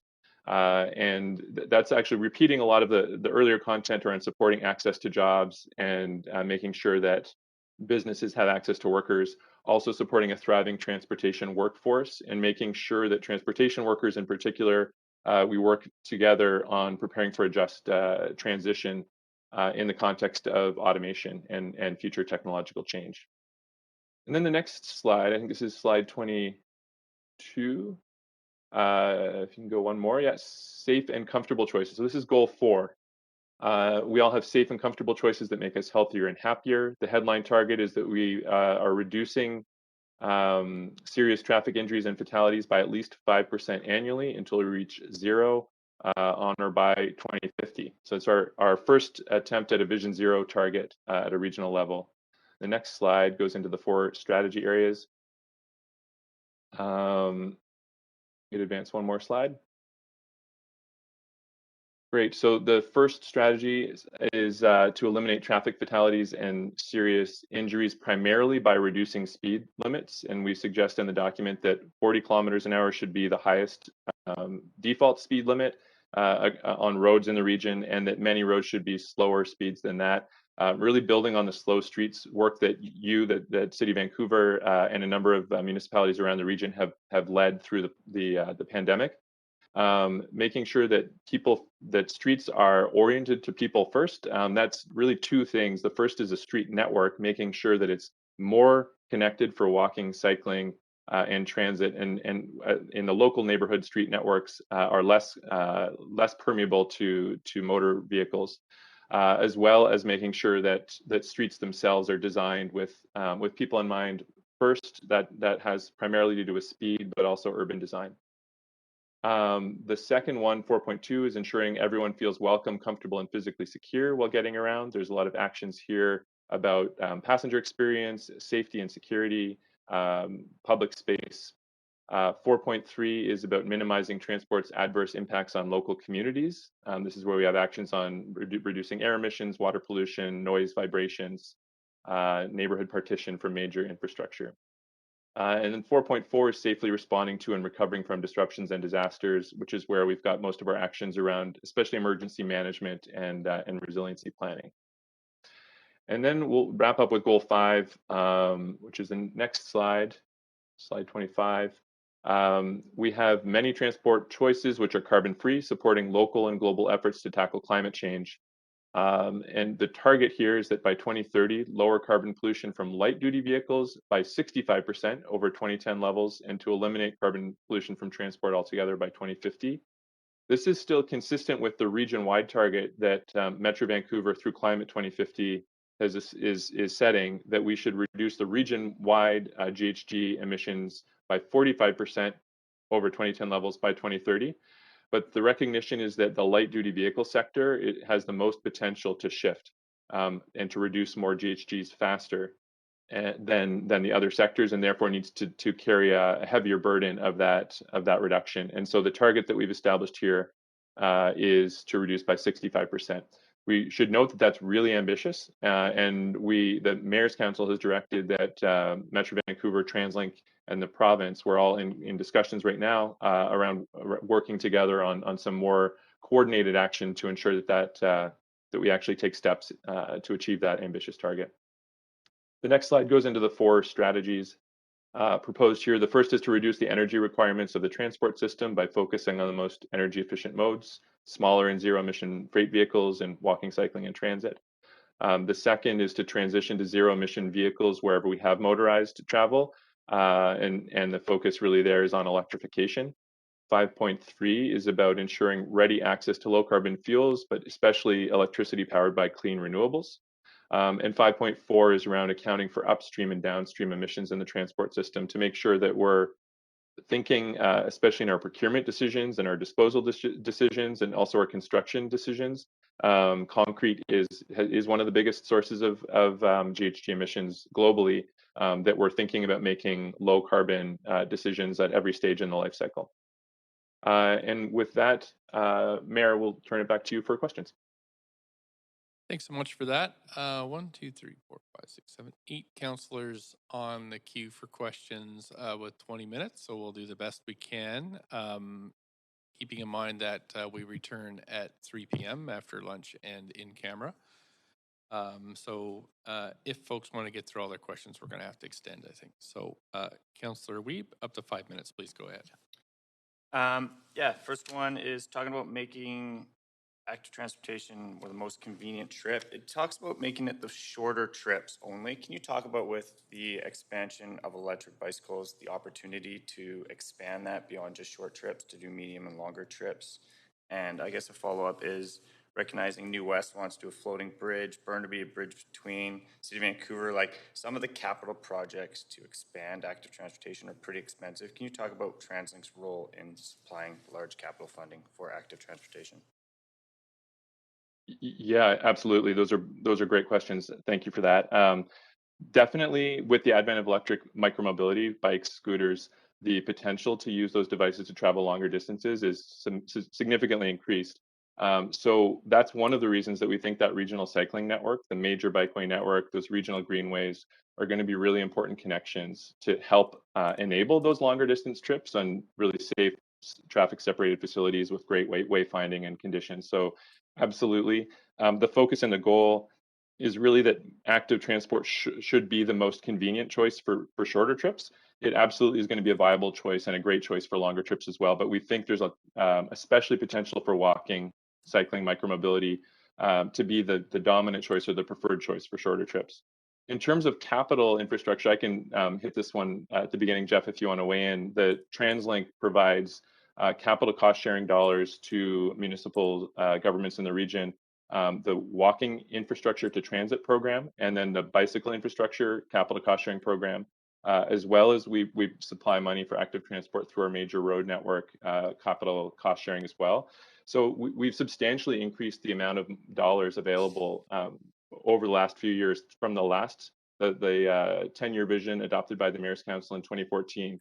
Significantly increased the amount of money available for cost sharing, including it's historically been 50% dollars from the region shared with municipalities.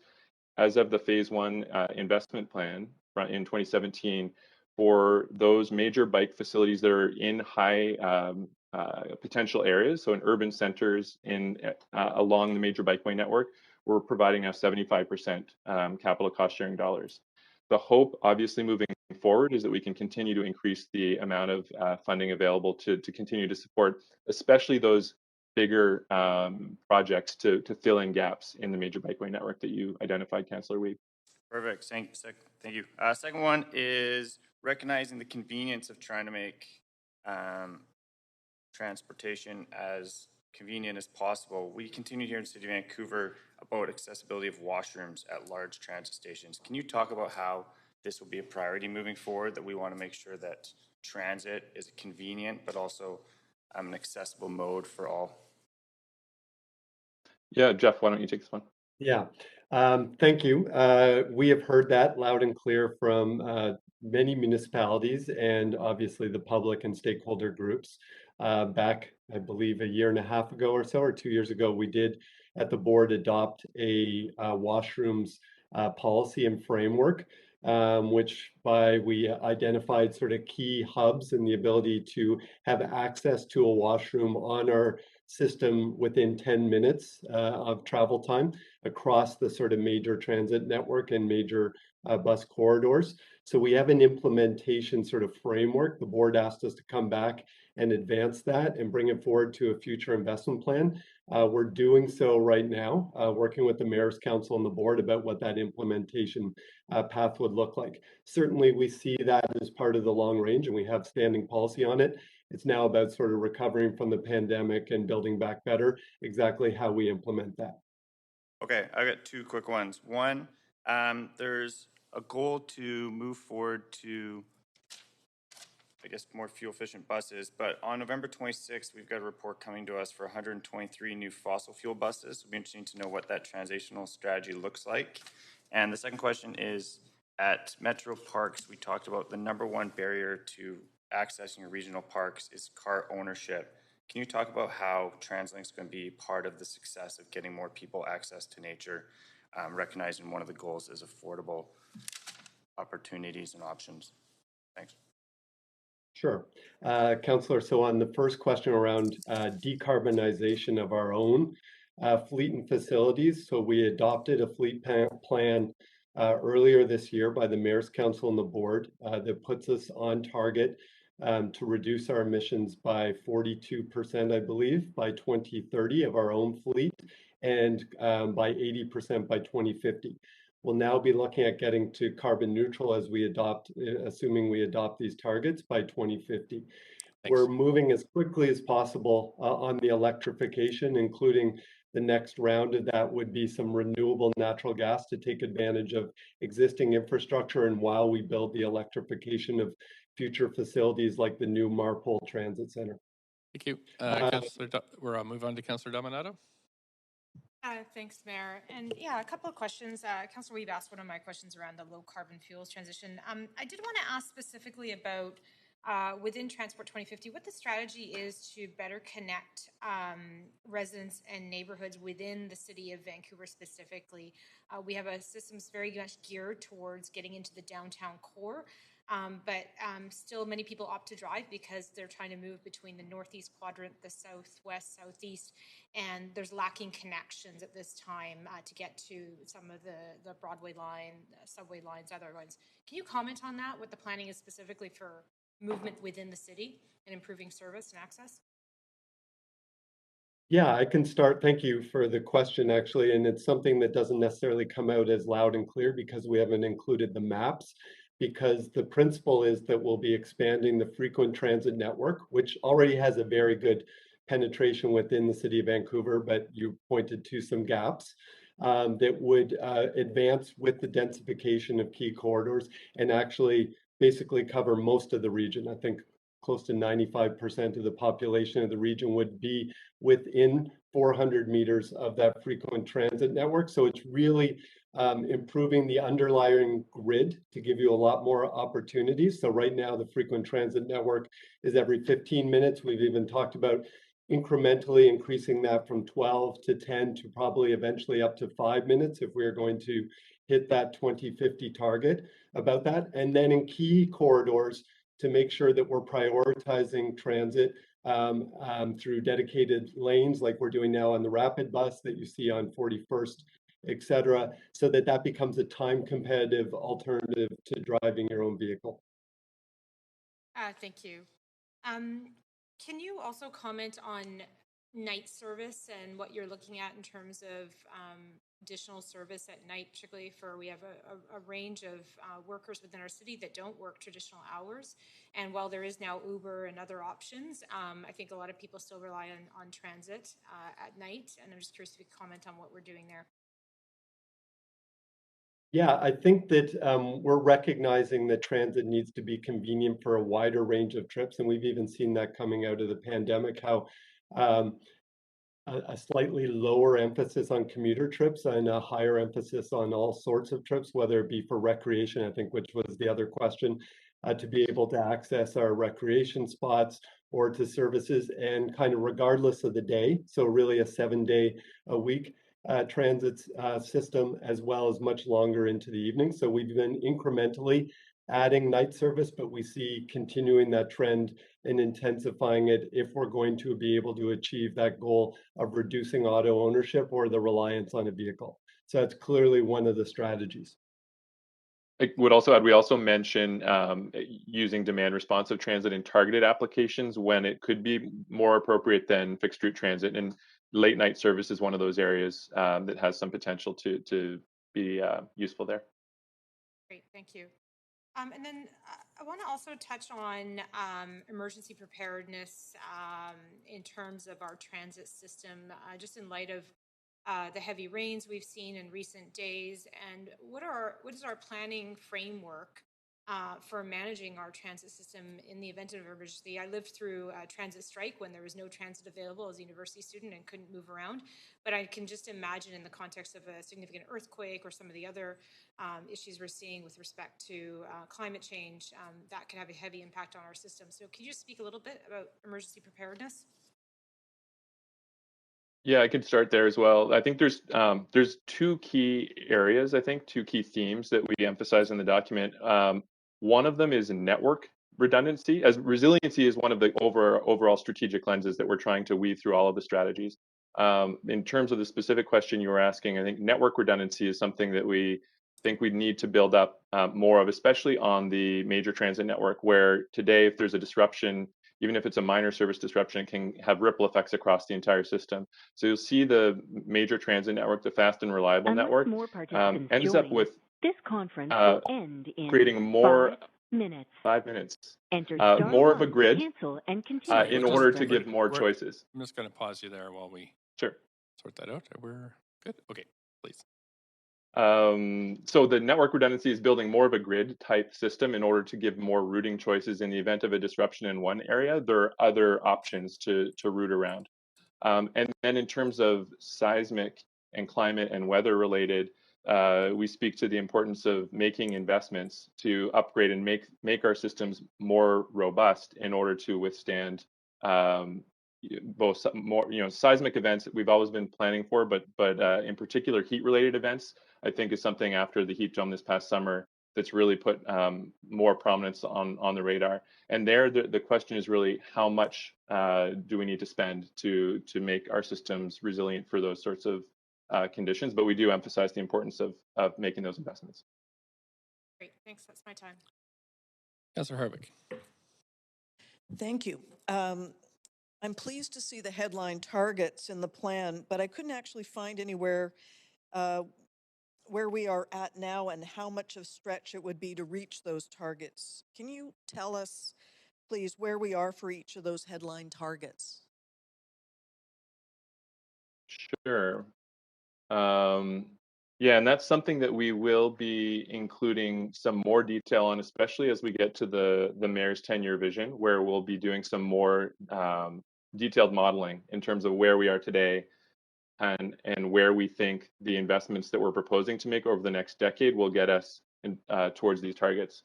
But in terms of today, about a quarter of trips are made by walking, cycling, and transit. And so increasing to half of all trips by walking, cycling, and transit is roughly doubling. So a pretty ambitious transition. And less than a few percent of auto trips are made by shared automobiles. So that's also a fairly significant growth. In terms of having reliable choices so that we're spending 20% less time stuck in congestion compared to today, that's sort of that particular target is in reference to today. In terms of the minutes spent in stuck in congestion, I can find that for you. But the way that we framed it is whatever congestion levels are today, imagine that it feels something like spring break, where there's actually about 20% less traffic and congestion on the roads than there is during normal times. And that's what we're aspiring to achieve by 2050. For goal number 3, we all have affordable choices. And this one, actually, if Heather is still on the line, I know we, I believe about 2/3 of residents are spending more than 45% of their household incomes on housing and transport combined today. That work, I would point to the Metro Housing and Transport Cost Burden Study, breaks that data down in more detail by renters and owners and by different income levels. For goal 4, reducing serious traffic injuries and fatalities until we reach 0, there are about 100 fatalities per year on Metro Vancouver roads. That's the annual average over the last 5 years from ICBC data. About a third of those are people who are walking or cycling. So again, that's a pretty heavy lift, and there are tens of thousands in the $20,000 to $30,000 or 20 to 30,000 individuals who have serious traffic injuries every year. So reducing those to zero is quite dramatic. And then by 2030, lower carbon pollution from light duty vehicles by 65% over 2010 levels. We've actually essentially been holding steady on our light duty GHG emission profile for the last number of years. I think at a regional scale, we've from 2010 levels, we've reduced our regional GHGs by 1%. So we have about 44% to go over the next 8 years if we're to be on track with our target. Thank you. Point of parliamentary procedure, Mayor. Please go ahead, Councillor. Yeah, thanks, Mayor. I would propose to move to extend this meeting past 12 to finish the questions to the speakers, knowing that staff and the speakers would have to come back at 3 otherwise. Okay, thanks. We have a seconder. I see Councillor Boyle seconded. All in favor say yay. Yay. Yay. Opposed say nay. Great, thanks so much. Point of procedure, Councillor Dejanova. Thank you, quick enough. I was just wondering if we would still have an hour-long break before we start in camera or not. Yeah, let's see how we go here, and I'll make just an announcement about time shifts after we finish the Thank you. Okay, thanks so much. Councillor Hardwick, you finished, or are you still going? I think he's finished the response on the targets. You have an hour. So my next question is, okay, go ahead. Can you please explain a bit about the regional transportation model and the modeling that informed Transportation 2050? Specifically, can you explain the traffic zone system, please, and how you determine projections by traffic zone, approximately how many traffic zones there are in the region and in the city of Vancouver? That's a very good question. I'm not sure I have all of that offhand. I can speak to some of it. I believe we updated our model a few years ago from something like 600 to 1700 traffic zone analysis across Metro Vancouver. We also model outside of Metro Vancouver up to as far as Pemberton and out to Hope, recognizing that that generates a lot of the traffic. In here, we use Metro Vancouver projections for population and employment to be able to then distribute and identify the travel lines. For this strategy, we also then looked at for the major transit network and for the transit priority, recognizing where those desire lines are and where the gap in reliability or travel time is between transit and private vehicles. We assumed particular times and station locations to be able to see what would be an effective transit network. We then use a bunch of exploratory modeling to understand what the range may be. Thanks so much. Thanks. I would appreciate a written answer on this because I didn't get the number for the city of Vancouver. Thank you. Councillor Carr. Yes, thanks so much, and thanks so much for the presentation. I'm just going to mostly focus on the goal around keeping road use charging in the toolkit. And thank you for that information on why you are projecting it will be needed in terms of numbers of cars because of the switch to EVs, etc. That was incredibly useful information, and I'm assuming you're going to keep us up to date on that. So my question really is, how do you anticipate starting? Certainly looking at other cities that have this, they start at their core area, and they have started often as a trial rather than a immediately full implementation. What do you anticipate a plan might look like? That's a very good question, Councillor Carr. The Mobility Pricing Independent Commission identified that there could be different paths. That would still be part of the conversation. We've had that discussion with the Mayor's Council. Does the idea of the City of Vancouver proposal as a pilot makes sense and understanding. To your point, many regions have started at a small scale or at least a full scale trial, but for a smaller geographic area. There are different paths to getting there. We're not exactly sure. Within our region, it depends on what problem you're trying to solve. If it's around congestion and reliability, where are those choke points? If it's around greenhouse gas, it might look a little different. So there were several proposals put forward by Mobility Pricing Independent Commission. And that's why we've been asked to work with the City of Vancouver and understand what might be the implications of any approach you bring forward for scaling at a regional level, and what might be some of the distortions at a localized level as well. Do you have any sense, Jeff, on a timeline? Are you looking at the next few years? Like, what's your sense around that? Well, we said in the document that we don't see this being something imminent with it for deployment within the next 5 to 10 years. As we know, it's a very challenging both policy and technical question to undertake. And back to the point about what is the problem that we're trying to solve, a kind of common recognition at a regional level about what that is.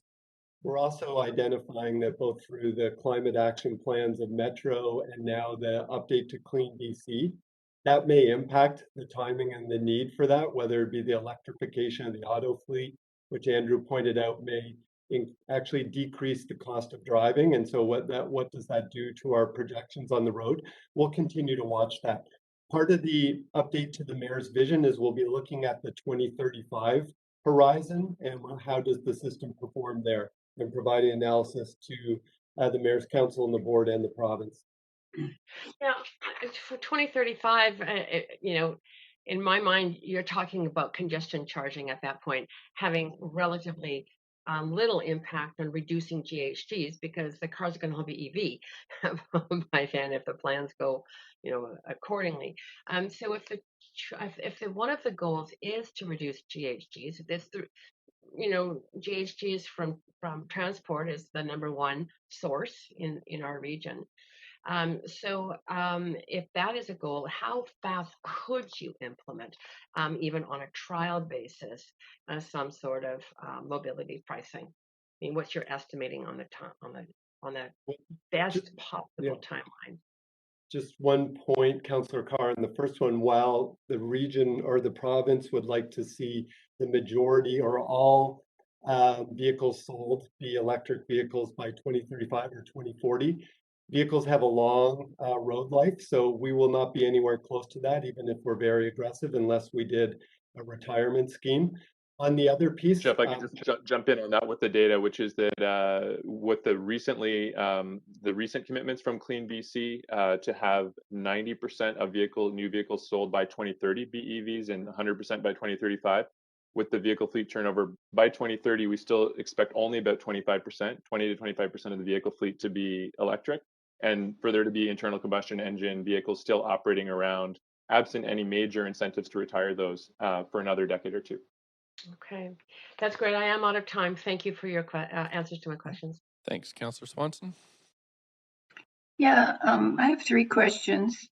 Just following up on the transit to parks. I know one of the main reasons I've kept my car is so I can get to the parks on the North Shore. So, is there any plan to improve transit to parks?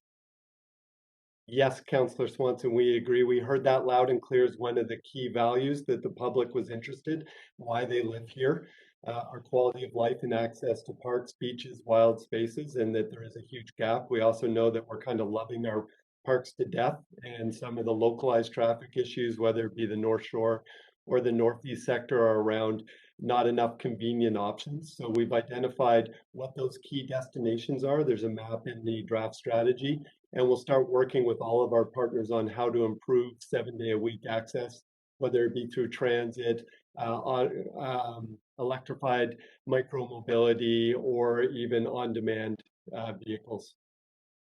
Okay, you talked about ideas to reduce land speculation, and one of them was the development cost expectation. Do you have any other ideas for reducing land speculation associated with transit? Yeah, I'll refer to, let's see, in the first goal, I mean, much of it is actually around communicating the significant expectations for affordable housing around transit as we're releasing the plans for those major investments.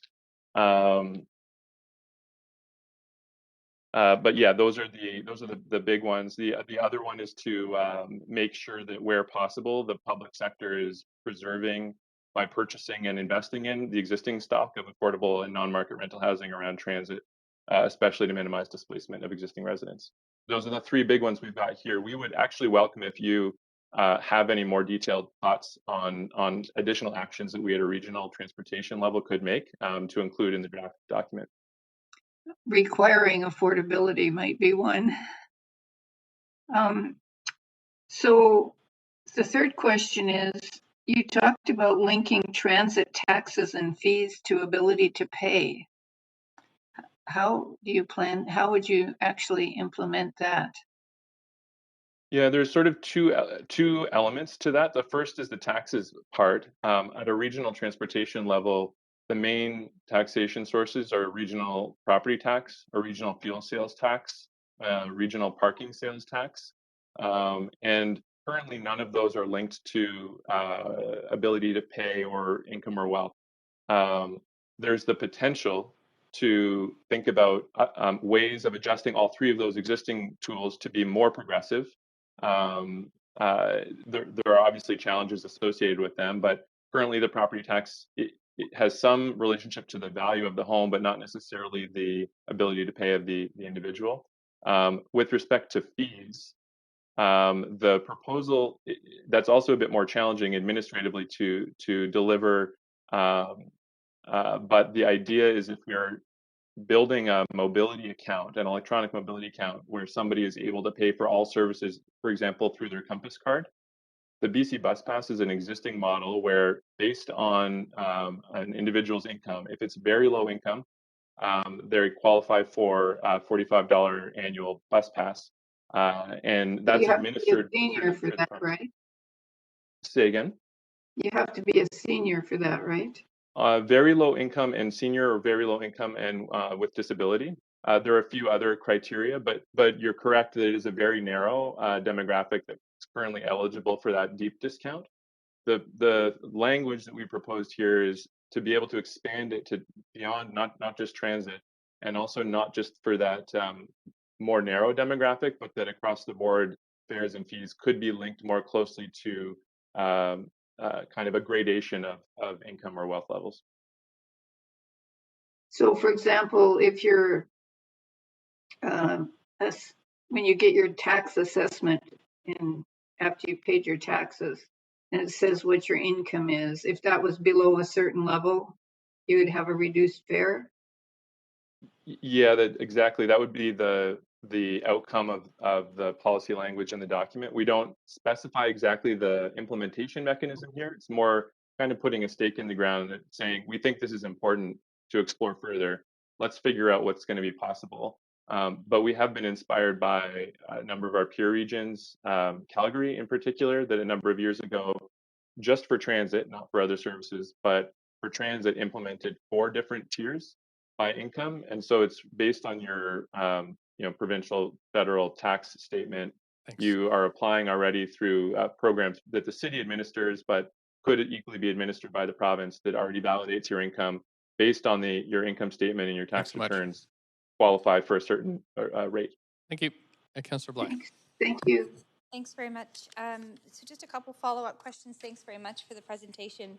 One, I'm curious what staff's thoughts are, and you did sort of allude to it, that in the in terms of affordability and cost of transit is proving to be more expensive, I guess, at the end of the day, than car share options, depending on the distance. So longer trips, transit makes sense, as you mentioned, but sort of a more car-centric options, car share, rideshare, things like that, are more cost-effective for shorter trips. I just wonder if staff are finding similar data to support that? And if so, how that's affecting your thinking long term in terms of how we're planning? Go ahead, John. Councillor, I'm not sure that we're seeing that universally, or that we've done a pricing assessment against the different options, whether it be car share or private yet.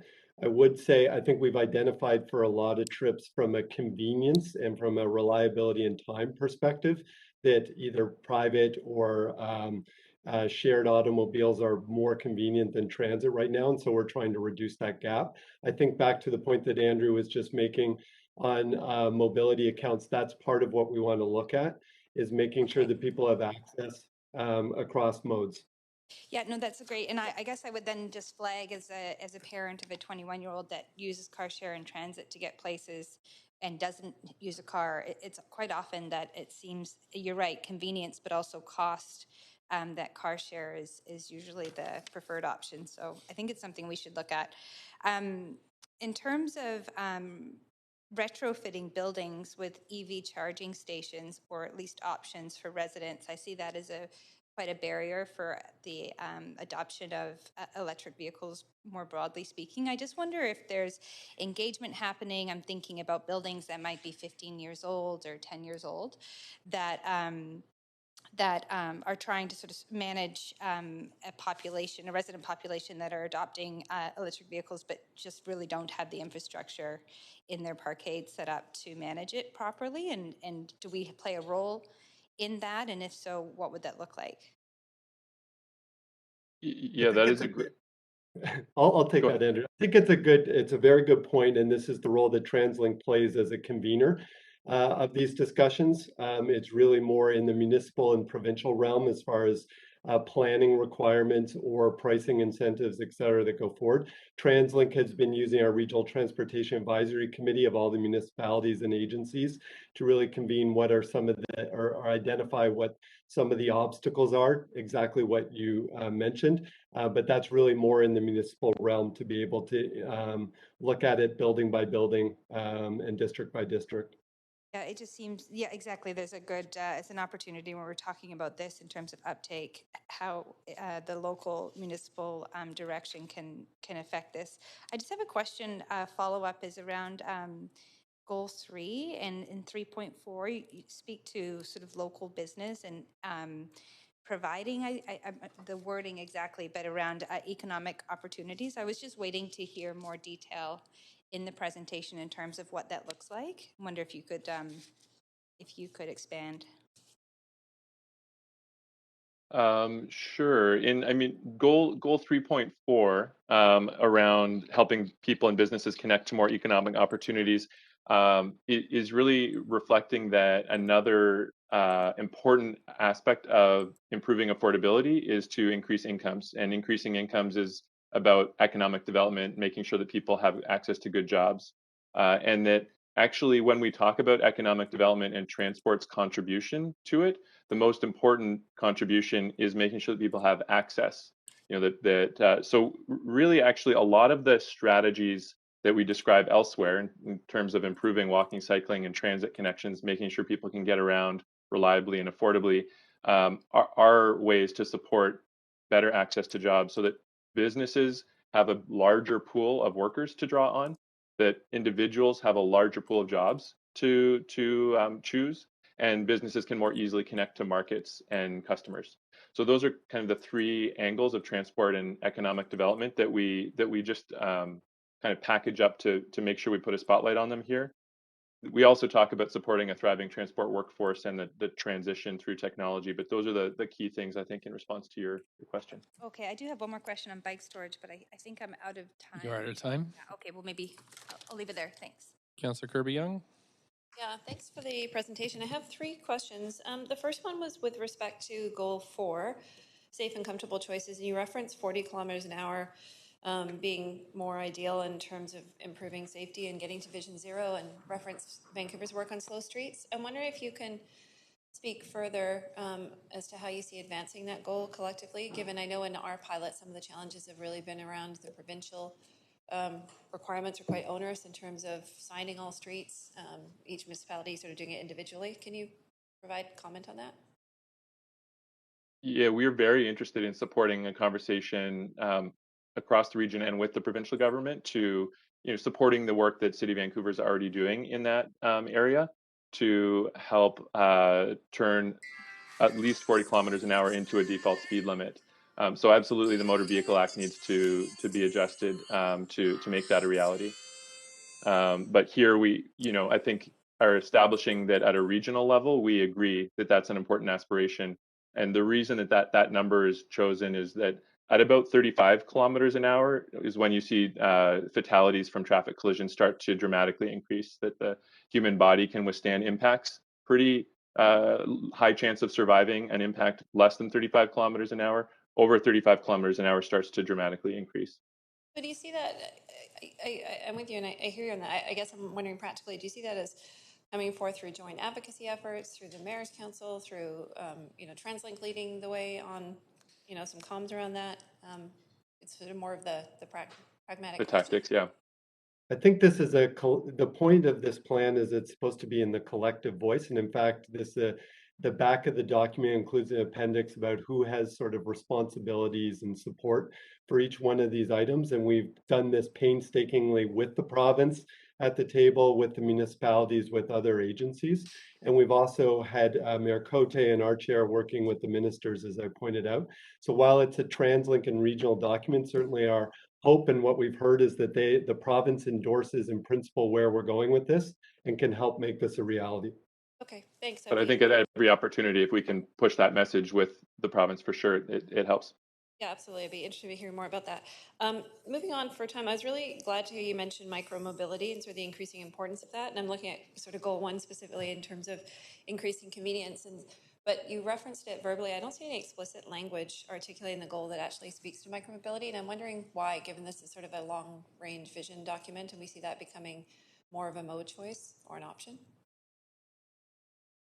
Yes, and it should. I will locate where it's found and follow back up with you. But we do, as 1.1.5, I think on page 28 of the document, improve access to shared micromobility by enabling safe, convenient, accessible, interoperable services well distributed throughout all of the urban parts of the region to support short local trips within urban centers and longer trips between urban centers.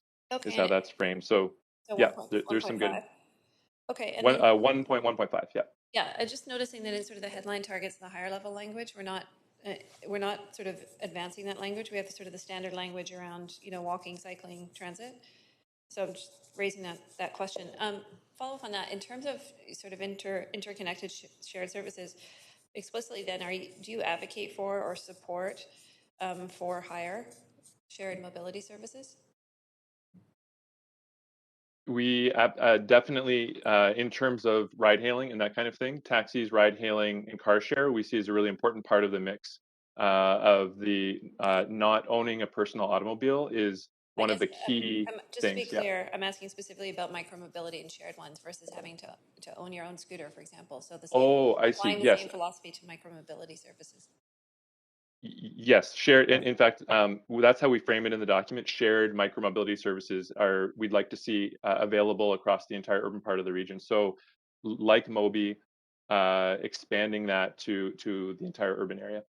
And like Andrew pointed out, even the urban universal mobility concept that we talked about for subsidized pricing based on how your income levels should include not just transit but shared mobility options. Okay, because they are more affordable than having to own your own, correct? Exactly. Yes. Yep. Okay, thank you. And then my last point is just have 20 seconds. I may not have enough time. I think my colleague might move for a second round, so I will go back. Thanks. Councillor Boyle. Thanks for this presentation. I also had questions about the shared work with the province and the city on advocacy to decrease speed limits. So appreciate that being asked and that work moving forward. My next question is about the role of local governments like us in reallocating road space to meet some of these targets. I'm wondering if you can speak to the role we can play in that regard. It's critical, both in the near term and the longer term, Councillor Boyle. So we identify that, even in our near term implementation, the need to be prioritizing more and more streets actually as congestion increases and to welcome people back. And so that's actually something we're baking into our future plans is more prioritization on major transit network streets to reduce our travel time, reduce our transit service hours that are increasing every year and provide better service. That gets picked up throughout the actual document. Given that we co-manage the major road network, but that you own it, the municipalities have a key role in actually making that happen. And what our role is identifying which of those corridors are, the best and moving the most people right now, and understanding sort of what the sequence should be for prioritization, reprioritization of space, both to transit and to active modes.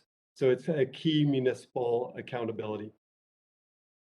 Okay, great. Well, I look forward to being ambitious on it. I'm also wondering about e-bike incentives. We've all seen our municipalities looking at how they can provide incentives for increased uptake of e-bikes in Saanich and North Shore, or the District of North Vancouver voted last night. Obviously, the province taking that up would be valuable. Is that a conversation that TransLink has looked at in terms of all of the ways that e-bikes would help us meet these targets? Yeah, we haven't had any active conversations currently around e-bike incentives, but we do flag it in the document, including suggesting rebates for bicycles and e-bikes, bike repairs, accessories, especially for low-income individuals, is one of the actions in the affordability section under 3.2.2. But yeah, that is something that would be useful to actually turn into a program in the nearer term.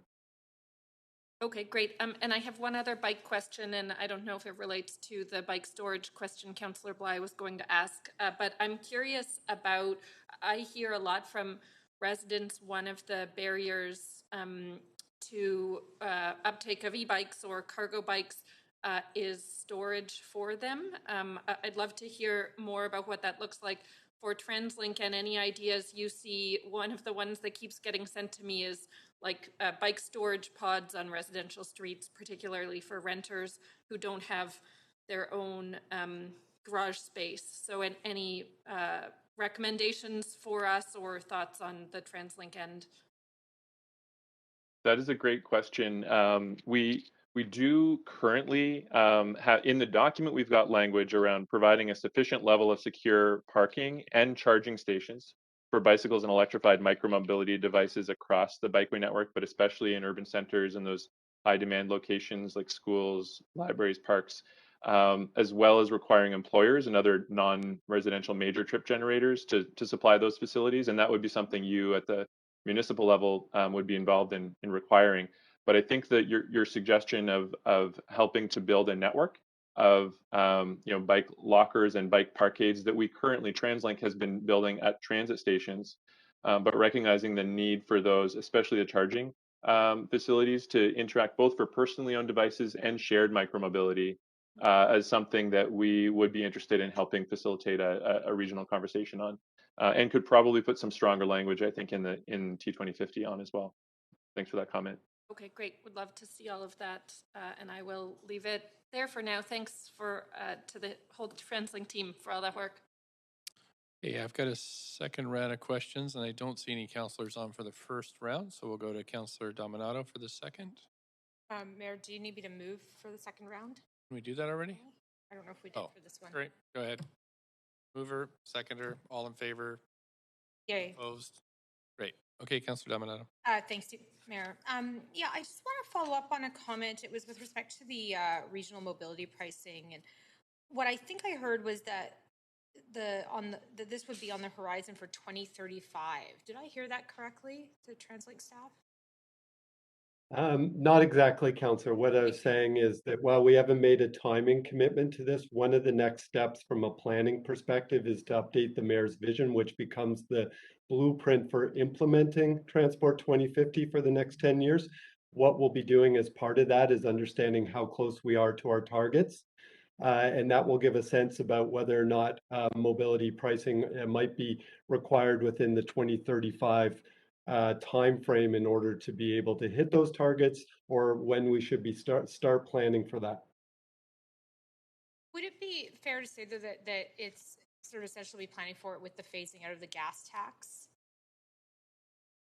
That is one possible move. It depends on what you're trying to achieve, as I was saying earlier, whether it's an actual revenue replacement, and there could be alternatives to that, whether they be energy charges or vehicle charges or distance charges, or if it's congestion or if it's GHG. And so there are different ways to look at. Certainly it drives part of the agenda to need to reform our taxation policy. And as Andrew pointed out, the electrification of vehicles is going to reduce the operating cost of them quite significantly, which is good, but also has a rebound effect that we're concerned about. Thanks for that. And I guess just a further question on that, because even with the move towards electric vehicles, it doesn't necessarily address overall congestion across the region. I think you pointed that out. Is from your perspective, and I recognize the staff perspective, is that does there need to be more of a sort of united regional political will to move down this path? On pricing, I think that's what we're recognizing, given the discussions we had back in 2018 and 2019 on this file. So far that it's not quite there, and it's very politically challenging. It's also, as I mentioned, quite technically challenging to understand how it would come into play. Okay, thanks for clarifying that. And I just want to circle back on the subject of micromobility as well. And just given that our municipality is obviously piloting the use of private e-scooters on streets, and then we have other municipalities doing so, is there currently storage now in place at the main transit stations for those e-scooters? We're in the process of building out what we've been calling bike parkades that are you're able to park other micromobility devices there to the extent that you're able to lock them and secure them. We don't currently have electric charging at the network of parking locations, but that is something that's on our work plan as well. Over the medium term, we actually have sort of a broader challenge of electric charging capacity at stations. But as part of a broader regional strategy and station upgrade strategy, our goal is to be able to have electric charging capabilities. Okay, great. And then last question, you mentioned importance of safe, secure travel. In terms of your consultation, what did you hear from the public and from municipalities about public safety on public transit? Yeah, that was definitely something that, especially with the focus on social equity and recognizing that, in particular, disadvantaged individuals and communities, people of color, women, especially identified safety and security on the transit system, traveling alone late at night, as major concerns. And so some of the language that we've tried to describe here in terms of whether it's crime prevention through environmental design and more active uses, better lighting in urban design, as well as training for staff to make sure that they're looking out for those sorts of circumstances, is the kind of actions that we've identified here. But it definitely is an issue that we heard raised during consultation. Great, thank you. I think that's my time. Councillor Kirby-Young. Yeah, thanks. Councillor Dominatus, my questions about mobility pricing, so I'll keep it brief because I know we've gone over. I just wanted to follow up on the one question earlier with respect to that was asked to answer the hub and spoke and connecting people that are in the different quadrants of Vancouver, but not necessarily close to rapid transit. And you had stated, I think I heard, that 95% of the population would be within 5 minutes of the rapid transit grid. I'm wondering if you can just clarify 5 minutes by what mode? How is that measured? Thank you, Councillor. Just to clarify, it was within the frequent transit network, okay. Which increasingly may look and does include rapid transit system, but 5 minutes would be by walking. And so we look at it from the grid system. Do you have access to a stop?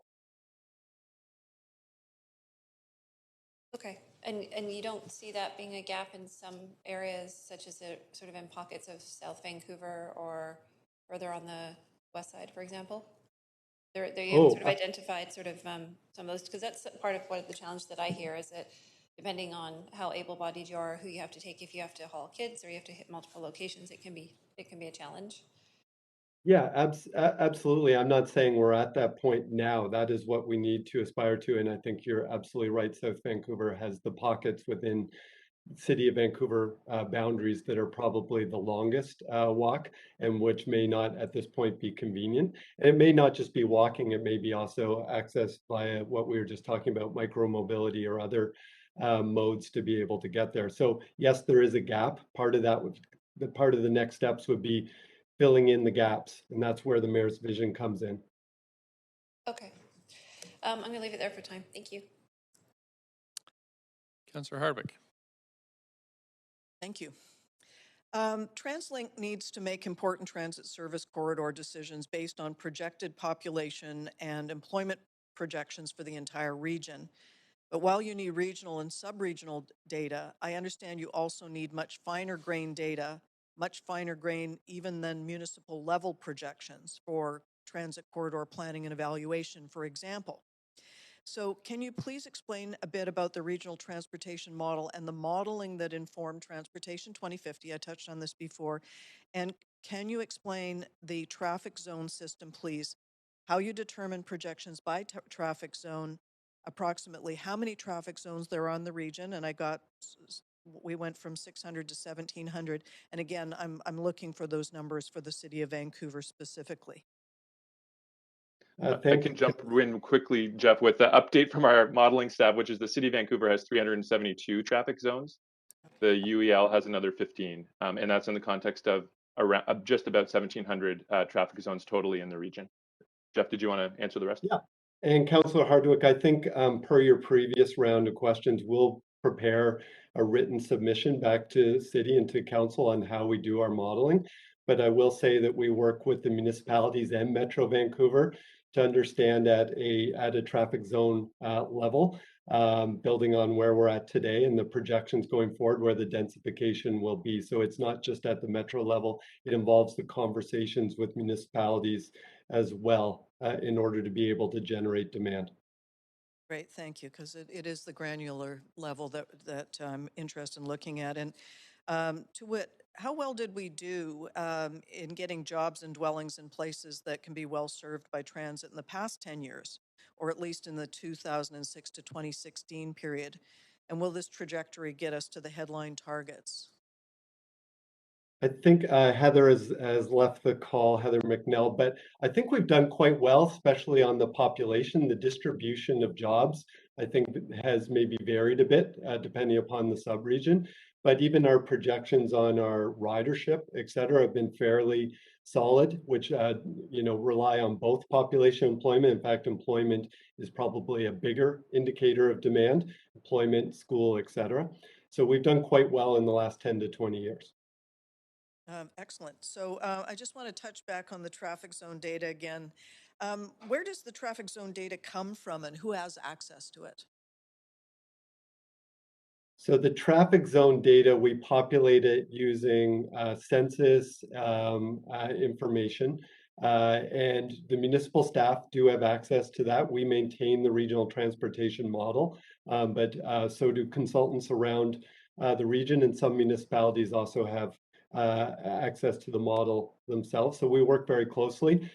Through our Regional Transportation Advisory Committee, we actually have a modeling group that works with municipal and traffic engineering and transportation engineering staff to make sure that the model is fit for purpose and is incorporating the latest, whether it be OCPs or zoning, et cetera, into that.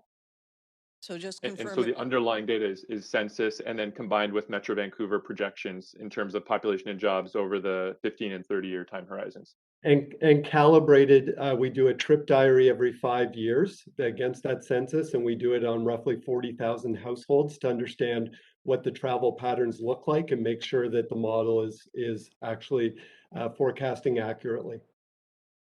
So do municipal staff also have access to this data? Yes. You noted the consultants do, but our staff do as well. Okay, great. Yep. I'll look forward to some further detail on this. Thank you. Thanks so much. That's it for questions. I really want to thank you for your presentation today and all the valuable discussion.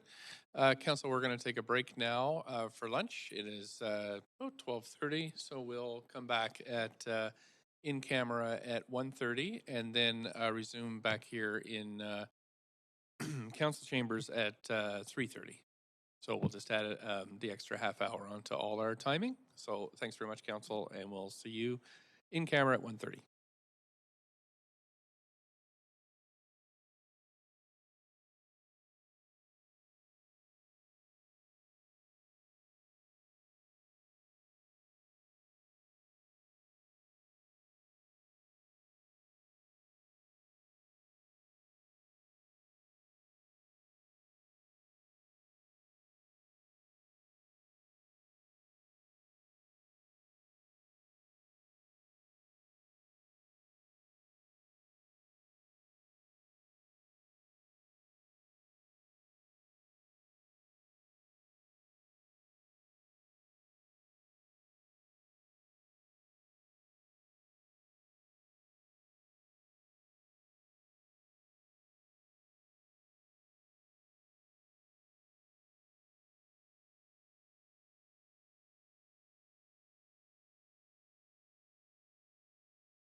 Testing 1, 2, 3. Elise, can you hear me?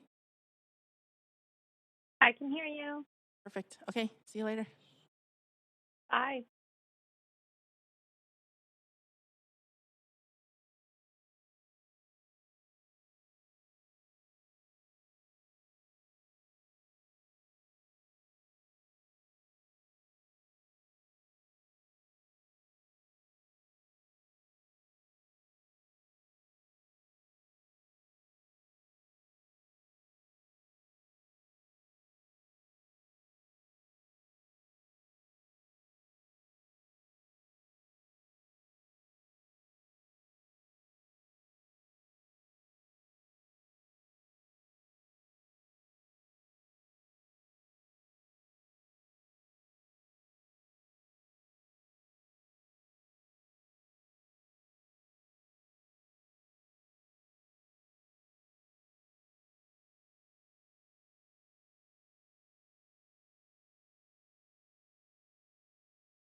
Okay, Council, thanks. We're at 10 minutes to 4, so we'll start back in. We have some unfinished business and then a couple of reports to get through. We do have speakers for the second report, so I'll just draw that to your attention. The first item of unfinished business is the streamlining rental around local shopping areas. I won't read the whole title. Just to remind you that on November 2nd, 4th, and 9th, Vancouver City Council had a public hearing on the above noted matter. And on November 9th, following the close of the speakers list and receipt of public comments, referred closing comments, debate, and decision to council meeting today as unfinished business. Council members who are not present at the public hearing must confirm that they've reviewed the proceedings of the meeting, and if they wish to vote on the enactment, Councillors Dejanova, Dominato, Hardwick, and Swanson were absent for portions of the items after 10 p.m. November 9th. I'm just going to go through the list. So, Councillor Dejanova, have you reviewed the proceedings and will you be voting? I have and I will. Thanks very much. Councillor Dominato? Thank you. Councillor Hardwick? Thanks. And Councillor Swanson, we've got you online. Yes and yes. Okay, thank you so much. So we won't have time to complete this item considering this application today. So staff recommend that this item be postponed until December 14th at 3 p.m. Would someone like to move a motion? Postponement? So, second. Okay, thanks. Moved by Councillor Dejanova, seconded by Councillor Kirby-Young. So let's just try and may I speak to it? vote. Can I speak to it, Mayor? I'll put myself on the queue. Just trying to check with the clerk.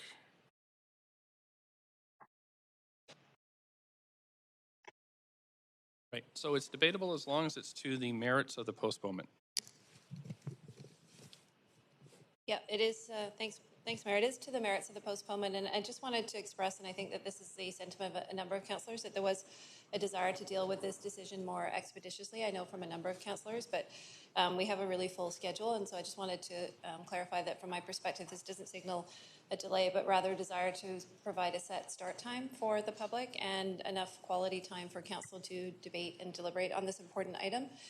There was an alternative procedural choice to refer it to a council meeting after the conclusion of tomorrow's business, but we also have a full agenda tomorrow, and that would provide uncertainty for the public with respect to the start time and potentially a compressed time for council to consider the matter. And so I just thought it'd be helpful to provide that perspective, and that's why I support moving it to December 14th. Although had we not had as full a schedule, it would have been nice to deal with it earlier. Thank you.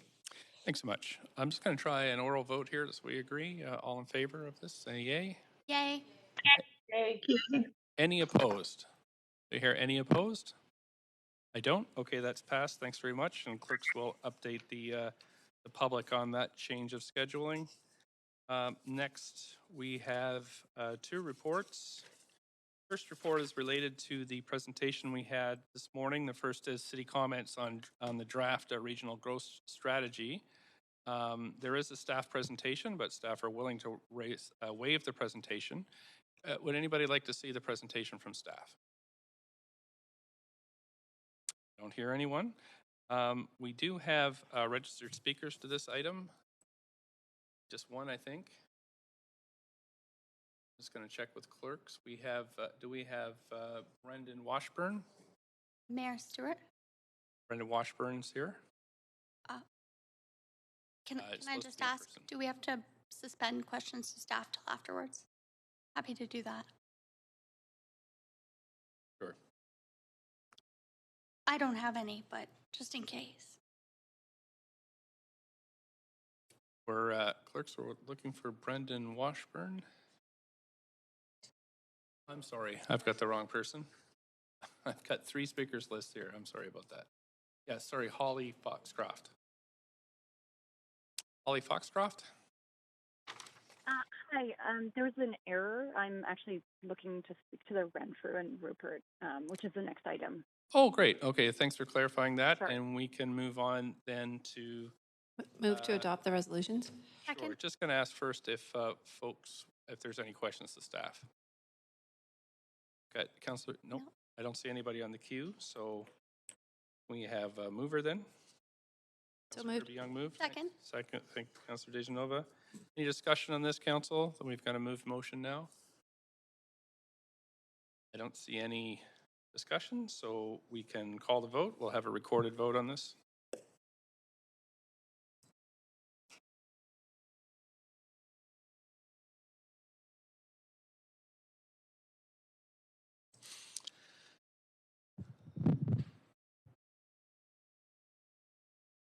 Councillor Mayor, Kerr. can I get a vote assessed in favor, please? Thank you. Councillor Fry in favor, please. Great, so that's passed unanimously. Thanks to staff for their work. The second item is the Rupert and Remge Station Area Planning and Enhanced Rezoning for 320 East Broadway and 2625 Rupert Street. There is no staff presentation to this item. However, Council, you can ask up to questions of up to 5 minutes to staff. Councillor Deschanel, I've got you on the list for questions. Actually, Mayor Stewart, I was hoping to suspend the procedure bylaw to have questions afterwards, understanding that we have speakers here. Right, well, I actually don't see anybody on the queue for questions anyway, so we probably don't need to do that, so we can hear from speakers, but thanks. Right, so we have a number of speakers on this item list. We have David Negrin first, then we have Chief Wayne Sparrow and Chair Kasalem from Squamish.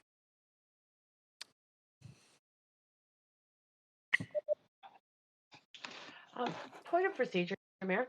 Yes, Councillor Carr.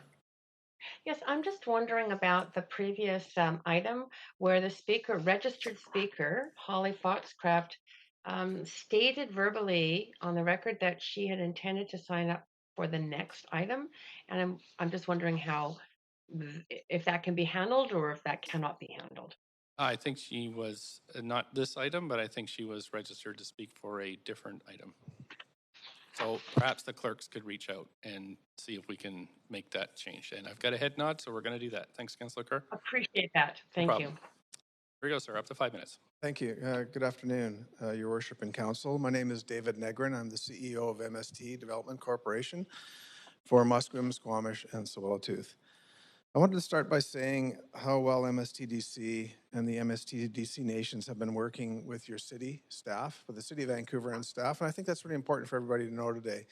Through reconciliation and accommodation, we feel at MST Development Corporation and the three nations that working with you, Mayor and Council and your staff, that we've really made progress in Vancouver in terms of reconciliation.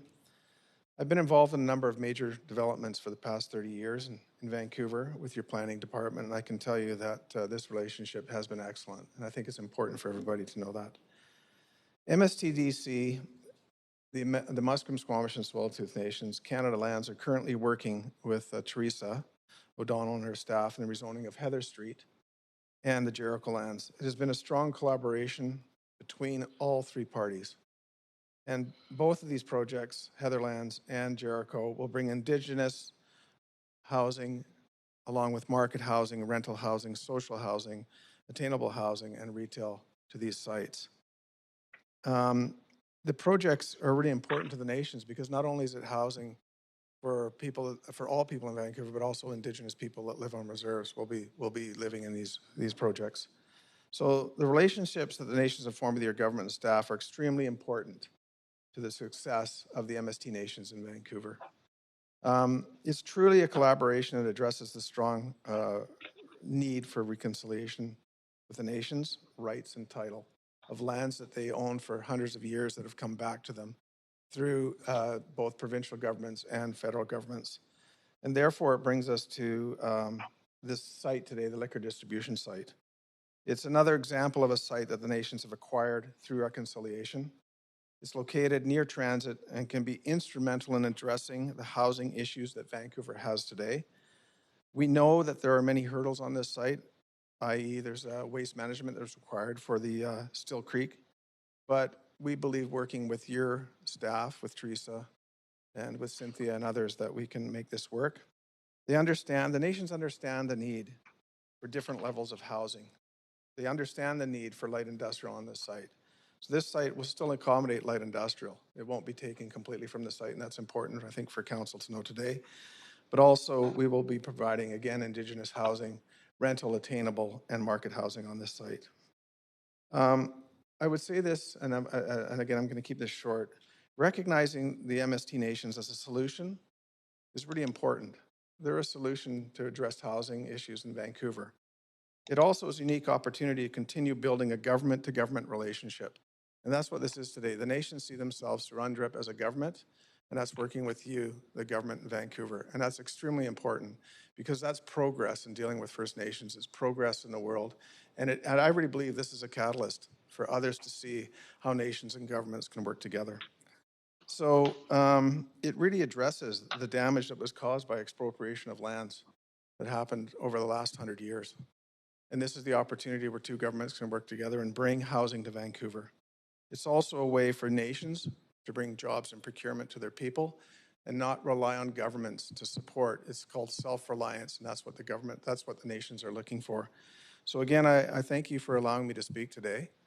Chief Wayne Sparrow will be up in a few seconds, but I think this is an extremely important project for all of Vancouver, and I can tell you it's extremely important to the nations that I work with that we bring housing and we're seen as a solution and not a handout. We want to be a nation. They want to be nations that are business people and they want to be successful. So thank you very much. Thank you. Do you have some questions though before you leave? We have Councillor Kirby-Young and then Councillor Wiebe. I think it's 3 minutes on these. Mayor, I think you're muted. No, I'm not. Go ahead, Councillor Kirby-Young. Yeah, thanks for coming to speak to council. I appreciate it. The one question that I have is that you mentioned housing a great number of times, and there's obviously a lot of potential constraints with this site with respect to Still Creek restoration, the watershed, climate mitigation, the requirement for retention of industrial use. And so I read the report that there's a number of sort of cautions, if you will, and considerations with respect to what ultimately can be built there, and also the balance with respects to the industrial employment uses relative to the amount of housing. So I wonder if you can comment on that, because my takeaway from your presentation that housing seemed to be the big focus, and whereas this has primarily been, and the way I read the report, and would be that the driving usage would still be mixed employment and industrial. Yes, correct. And as I said, I'd ask you this way. I've been involved in a lot of major projects throughout Vancouver, and mixed use is extremely important for the success of a project. So the light industrial here will work. Absolutely. It's still a big proponent, a big part of this development, right? And so looking at the Still Creek that goes through, I'd say that we have to work with your planning staff on that, but the water management plan is one that we believe can work and we can bring it to fruition. But what I see here is it's such a prime location in Vancouver next to transit and into downtown. We really believe that housing can succeed here along with the other uses, light industrial, right? Light industrial is extremely, I would say this light industrial is really is being looked at in Vancouver, and a lot of developers are going out and buying it today. But I can tell everyone in this room that most of the investors are ones that don't have to pay foreign buyers tax. We see this as real light industrial. People can live and work in the same neighborhood. And I think that's the success of a neighborhood, is that you can live in this site and you can also go and work in this site. And so the two mix together, I think, very well. Do you think that it could be potentially kind of a showcase for a new way of doing industrial and combining those uses? Because I know that there's also some cautions around which uses are compatible. Yeah, I think absolutely. I mean, you see the world today, everyone's working from home. So the closer you can work, if you're living on this site, and you can go and you could be an artist, which is light industrial, right? You could be an iron worker, you could be whatever. I mean, there's so many different uses here under the term light industrial that we believe that there's a good mixed use for people to live and to work at the same place that they are. I mean, the success of neighborhoods is where you can do everything, right? It's not just having to get on transit and then go downtown. So we like that. Okay, and then one other quick question for limited time is just, do you feel that there's alignment in terms of the desired amount of housing on this site relative to what's required or permissible within the policies? Or sorry, I missed alignment. Do you feel there's alignment from MST's viewpoint versus staff's around the amount of housing that could be provided on this site?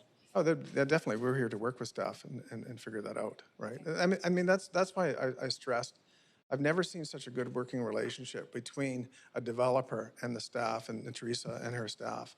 We're working together. You know, there's hurdles on this site, but we know that we can get through them by working with the city. I don't want to cut you off, but that's my time. Thank you. Okay, thank you. Thanks so much. I just before I get to Councillor Wiebe, just for the folks, councillors that are calling in remotely, could you put yourselves on mute, because I can hear some noise in the background, or someone else back there is not muted. So if you just double check, that would be great. Thank you.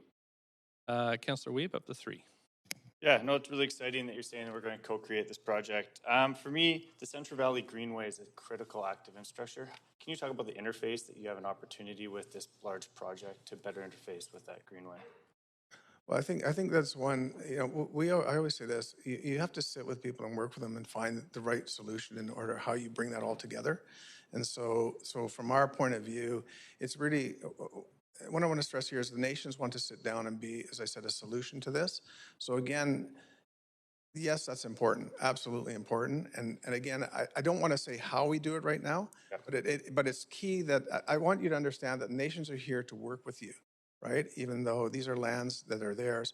And so we have to sit down and figure that out, right? Okay, and that's the same with the Still Creek restoration? It's same with Still Creek. We know there's a water management plan that has to happen there. That's first and foremost. We've been dealing with your staff on that, and so we have to make that work. And again, this is a step-by-step process. And what we're asking today is allow us to continue to work and bring this to fruition. I mean, what a great project to put together. It has hurdles. Any project has hurdles. You just have to work together to make them work, to make them successful.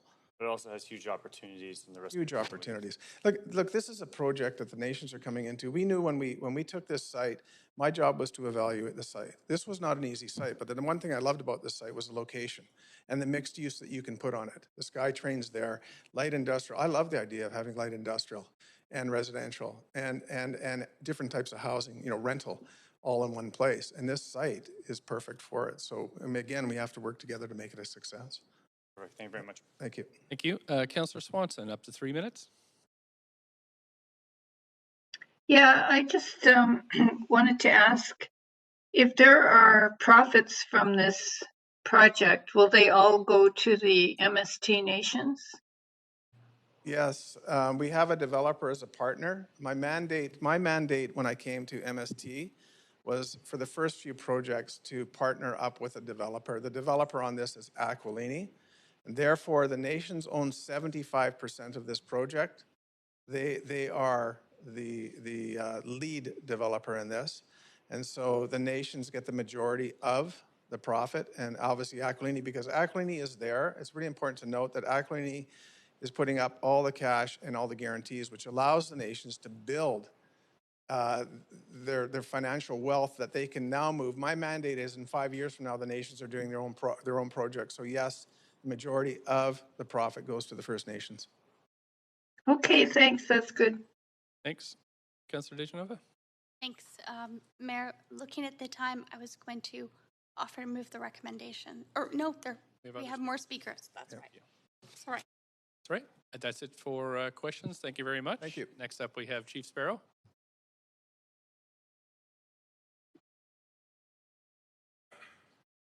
Thanks. Welcome, Chief. Great honor to have you here. Thank you, Mayor. Thank you, Council, for giving me this opportunity again to speak on my community's behalf. It's a privilege and honor once again to step in front, and we don't have to go on Zoom. We can communicate and have some normalcy to our life, I guess. And I just wanted to step forward when David asked me to come forward. I think he touched on most of the points that we talked about with the relationship here with yourselves and the city.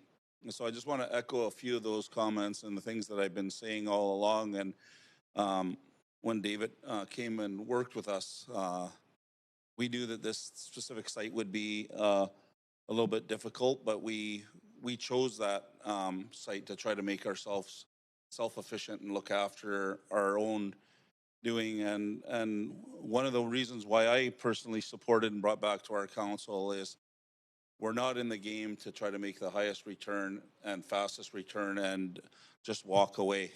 We knew that a lot of the issues that you sit down and spend hours and weeks and months dealing with housing issues here in Vancouver, we feel the same things in our community, each and every one. And these benefits will go back to our community to help. Musqueam alone has 400 and some odd people on our waiting list to come back home. Some of them are in the city of Vancouver. Majority of our band members are spread out all across the province and wanting to come home.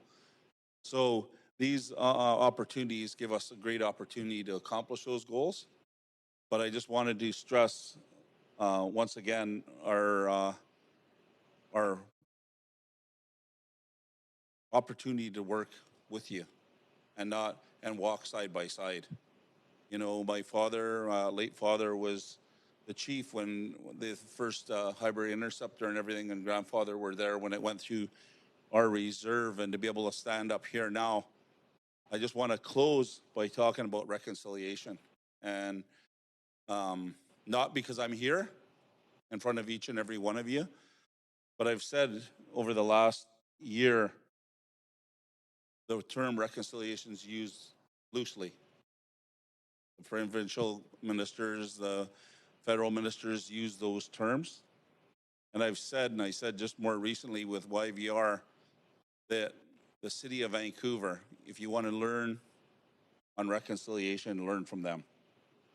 And I go back to this council and previous councils about how much of this council proving to other municipalities and government of working together and what we can accomplish. And I said this at the YVR. We got together the YVR board and talked with them for the first time down in Musqueam.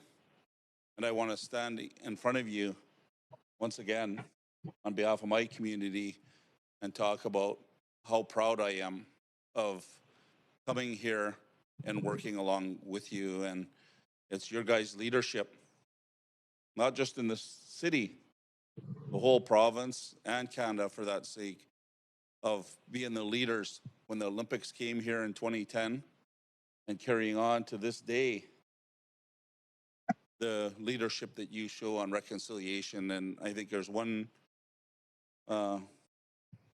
group that has it right, and you guys are the ones. And I think that everybody from the federal and provincial government and other municipalities can learn from you. So I wanted to say that from the bottom of my heart on behalf of my community, and thank each and every one of you. And hopefully we can work with your staff. The staff here has been great, not just with MST, with the Musqueam issues that have been raised. And I want to acknowledge and thank the staff too for all their hard work. So I just got to thank you. Thank you.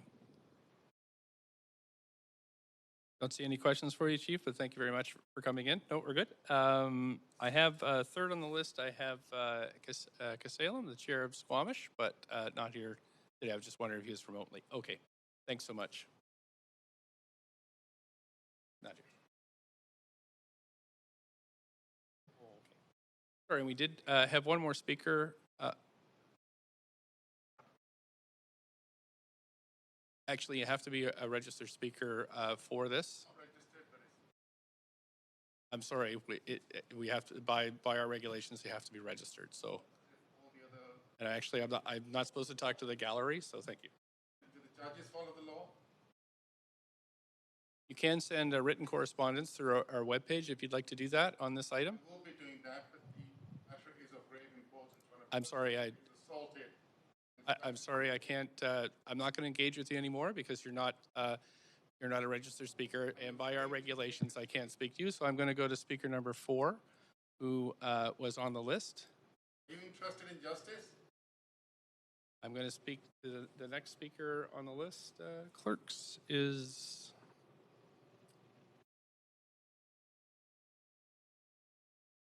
Yes, Holly Foxcroft.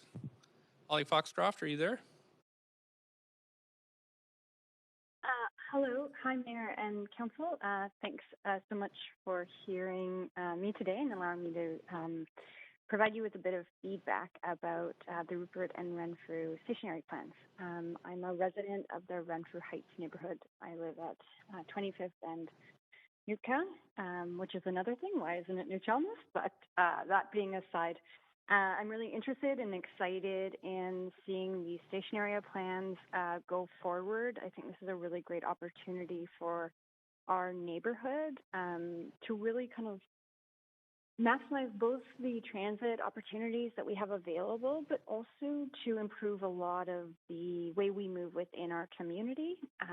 We have a lot of streets that don't have sidewalks on either side. We have a very poor cycling network and cycling network connectivity.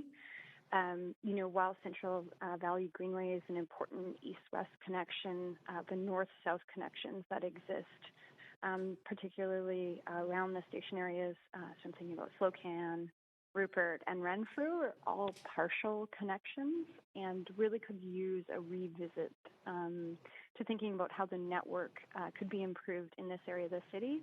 And I really, I see that there's been a lot of uptake in people in other areas of the city where they have had improvements in their cycling networks.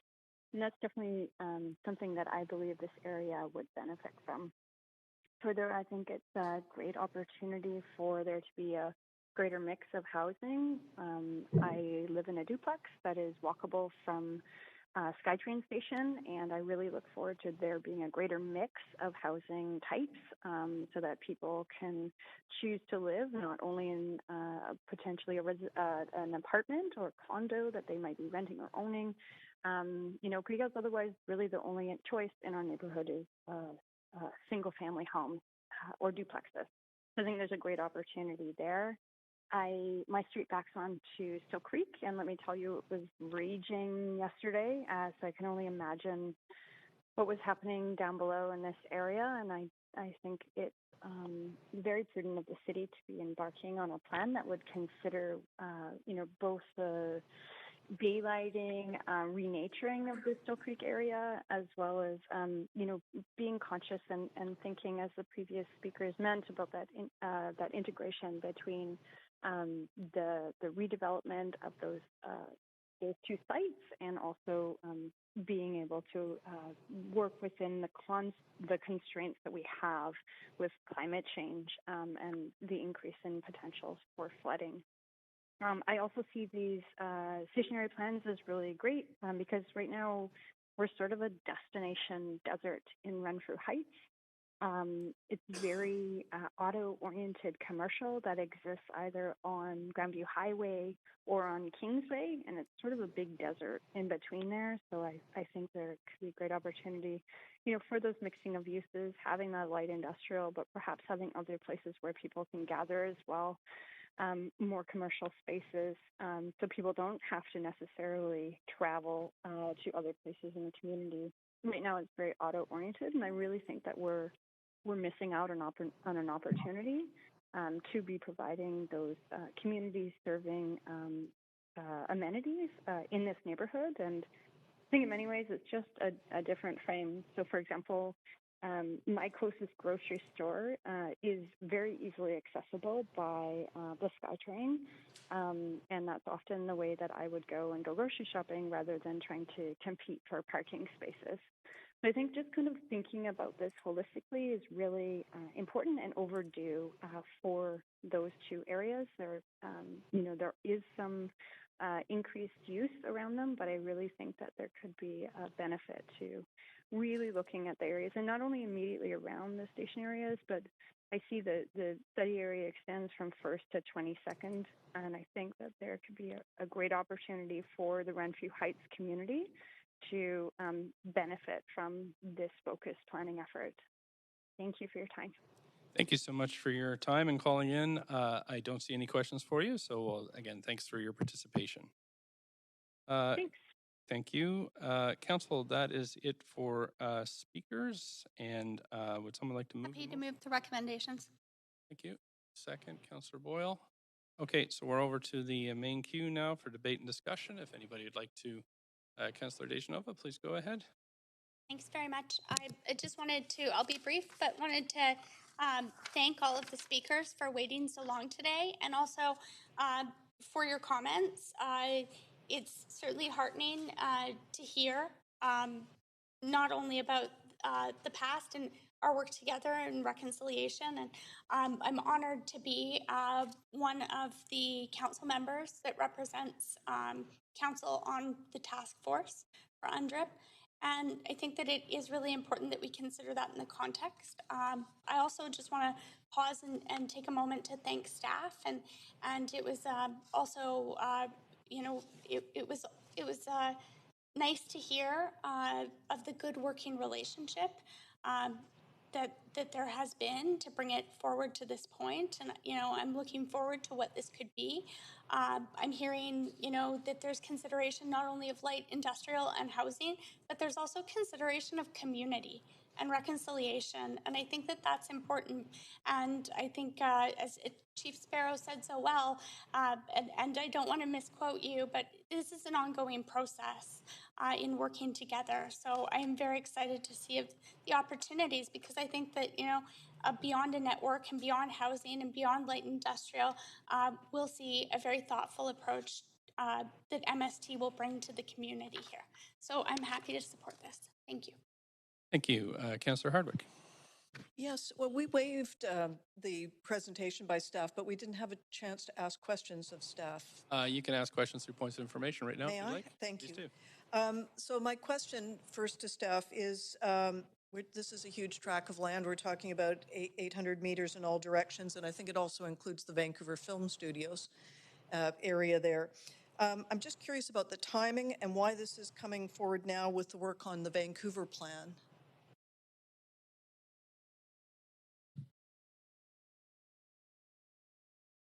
Thank you very much, Councillor Hardwick, for the question.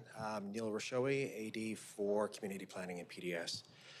We have an opportunity right now to align the area planning work with the Vancouver plan. The proposed timeline for the planning effort for Rupert Renfrew is connected to key inputs from the Vancouver plan. For example, we wouldn't move forward with public engagement until Council has had the opportunity to approve the draft Vancouver plan. So we'll be working very closely with the Vancouver plan team to ensure the policy directions that have been approved by Council are being embedded into the Rupert Renfrew Station area planning work. Thank you. Just as long as it isn't a cart and a horse situation.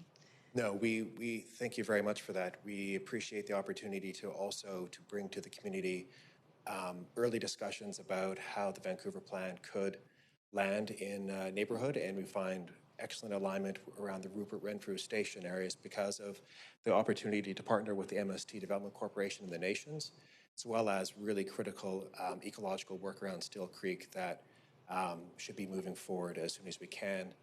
In addition, this does represent significant opportunities for the Climate Emergency Action Plan, Big Moves 1, 2, 4, 5, and 6. And so we feel that there's lots of strong rationale to move forward now with this plan. Okay. What are the impacts on industrial lands? We've got railway tracks there, CN, I think. Just want to assure, again, we talk a lot about our shrinking industrial land, and I just would like a little bit more from you on that, if we could. Thank you very much, Councillor. Yes, the industrial land, as the report outlined and as Councillor Kirby-Young highlighted, is limited in Vancouver, and the industrial sector is growing. And so we need to make sure that we make the most of every parcel of land we have left to us. And so staff is very conscious to make sure that we do not erode the opportunity for industrial land to be providing diverse jobs to Vancouverites moving forward into the future. Okay, one final thing is there's a large lot just east of the Broadway Tech Center on Renfrew, just east of Nootka, has a CD1, but... Sorry, I'll just pause your clock there. Good. Okay. Yep. Okay. I'm not sure if that was the source, but so I understand it has a CD1 zoning, but no new offices were built on the site.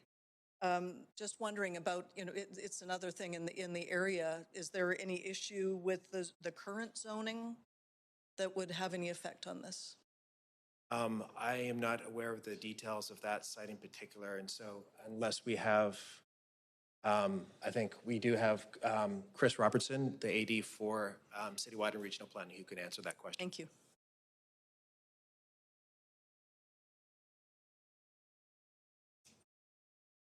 Good afternoon, Mayor and Council. Chris Robertson, AD of Citywide and Regional Planning.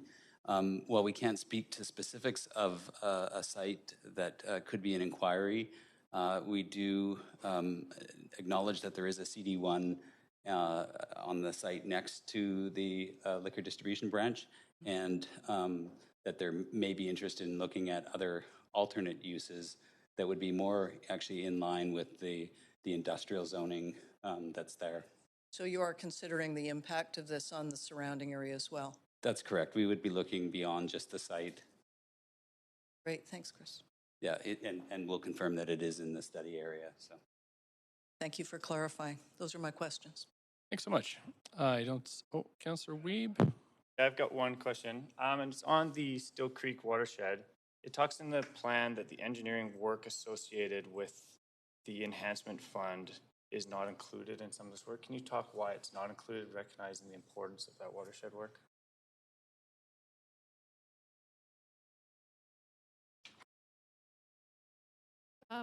That might be a miscommunication because it's my understanding that is part of the recommendation. Sean, is that not correct?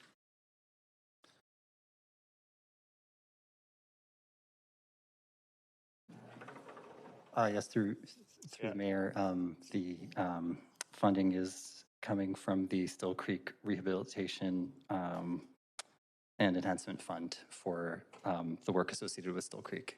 Okay, it just says in here the estimates described are not included funding allocated to engineering work on Still Creek. So maybe there's some work that I think it's 250 grand, the smaller amount, but the actual engineering work is said it's not included in the components. I'm just wondering, recognizing that there was a study years ago and we still have a lot of phases of that work that has not been completed to date. So I'm just wondering where we're at in that kind of phased approach to ensure that we can support one of Vancouver's last, other than the Creek in Musqueam that's doing great work, and I appreciate the team down there.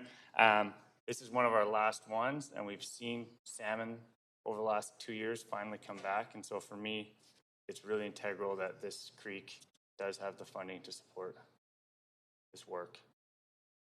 As well as another question while we're waiting, in the transportation components, it doesn't talk about the Blue Way as a really important greenway strategy that's supposed to go through this region. So I'm wondering how come that, which is approved at the metro level as well, is not included as a transportation study. Thank you for the questions, Councillor. We are getting some information from our engineering department. Yeah. And what Jimmy's telling me is the hydrological modeling work is being done with other funds.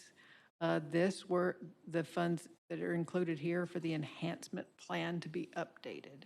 Okay, so those will be updated and the other funds are coming from a different source. Yes. Okay, thank you. That's important. Appreciate it. Good, Councillor Weep. Is that it? Everything. Yep. Okay, thanks very much. Okay, that's it for questions or debate, Council. So I'll move us to a vote.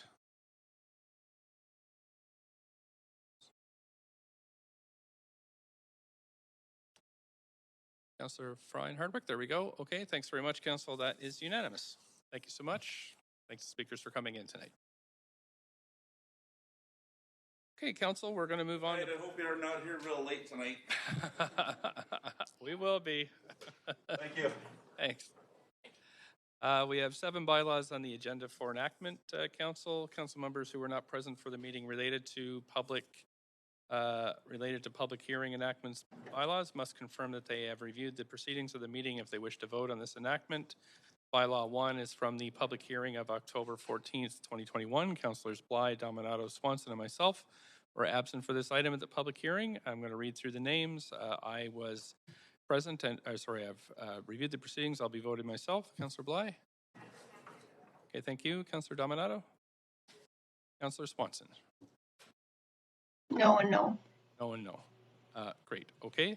Does anybody wish to hold any of these bylaws for debate, separate vote, or conflict of interest? Councillor Swanson, I have you on the list. I'd like to hold 5 and 6 just to make my vote consistent. Okay, no debate then? No. Move adoption.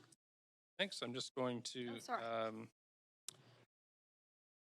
Okay, so what we're going to do is we're going to deal with Councillor Swanson's first, bylaws 5 and 6. Someone like a motion to adopt 5 and 6? Thank you. A seconder? Thank you, Councillor Dominato. Any discussion? I'm going to move to the main queue. I've got Councillors Dejanova on the list. Did you have anything? No, I can't take myself off. Okay, Councillor Hardwick, did you have anything on this? I was just confirming that was 5 and 6? Yes. Thank you. No problem. Okay, so I don't see any debate, so we'll call a vote on this one. I'll try yeas and nays first. All in favor of... No, I have to actually call a vote because Councillor Swanson will be voting against. So if you'll vote on these, number 5 and 6. Councillor Fry, There we go. Councillor Dejanova, there we are. Okay, thanks very much. That has passed with Councillor Hardwick and Swanson in opposition. We are going to move now to bylaws 1, 2, 3, 4, and 7. 1, 2, 3, 4, and 7. Can I have a mover? Okay, I heard Councillor Dominato, seconded by Councillor Wiebe. Any debate on these 1 to 7? 1, 2, 3, 4, 7. I don't see any, so I'll try yays and nays. All in favor of passing these, yay. Opposed? Yay. Opposed, nay. Okay, those have passed. Thank you so much, Council. We are next on to 4 administrative motions. The first one is the approval of form of development on 263 West 49th. Anybody wish to declare a conflict of interest? I don't hear anybody. Are there any questions to staff? Please put yourself on the queue. I don't see anybody. We have a mover, Councillor Kirby-Yung, seconder. I saw Councillor Bly next. Any questions? Councillor Swanson, do you have questions on this one? No. Okay, that must be left over. Okay, we're good there. Thanks so much. I'll just do yays and nays. All in favor of this, say yay. Yay. Opposed, say nay. That's passed. Thanks very much. Next is the approval of form of development of 825 Commercial Drive. Any conflict on this one? Questions to staff? Oh, someone like to Move move. adoption. Thank you. Councillor Dejanova, then Councillor Dominato. Any debate?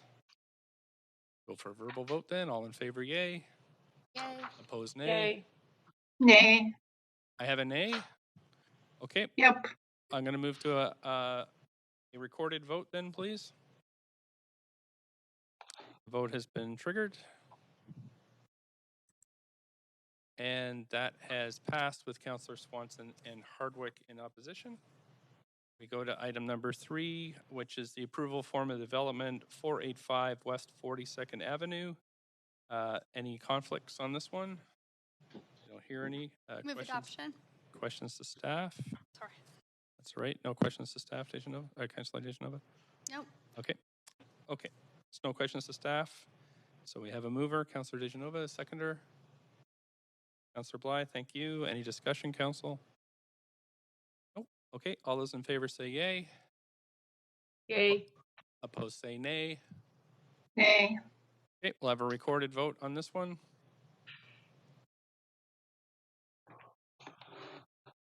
Vote has been called. Waiting for Councillor Kirby-Yung. There we go. Okay, that has passed with Councillor Swanson and Hardwick in opposition. We have the resolution closure and exchange of a portion of road adjacent to 1002 Station Street.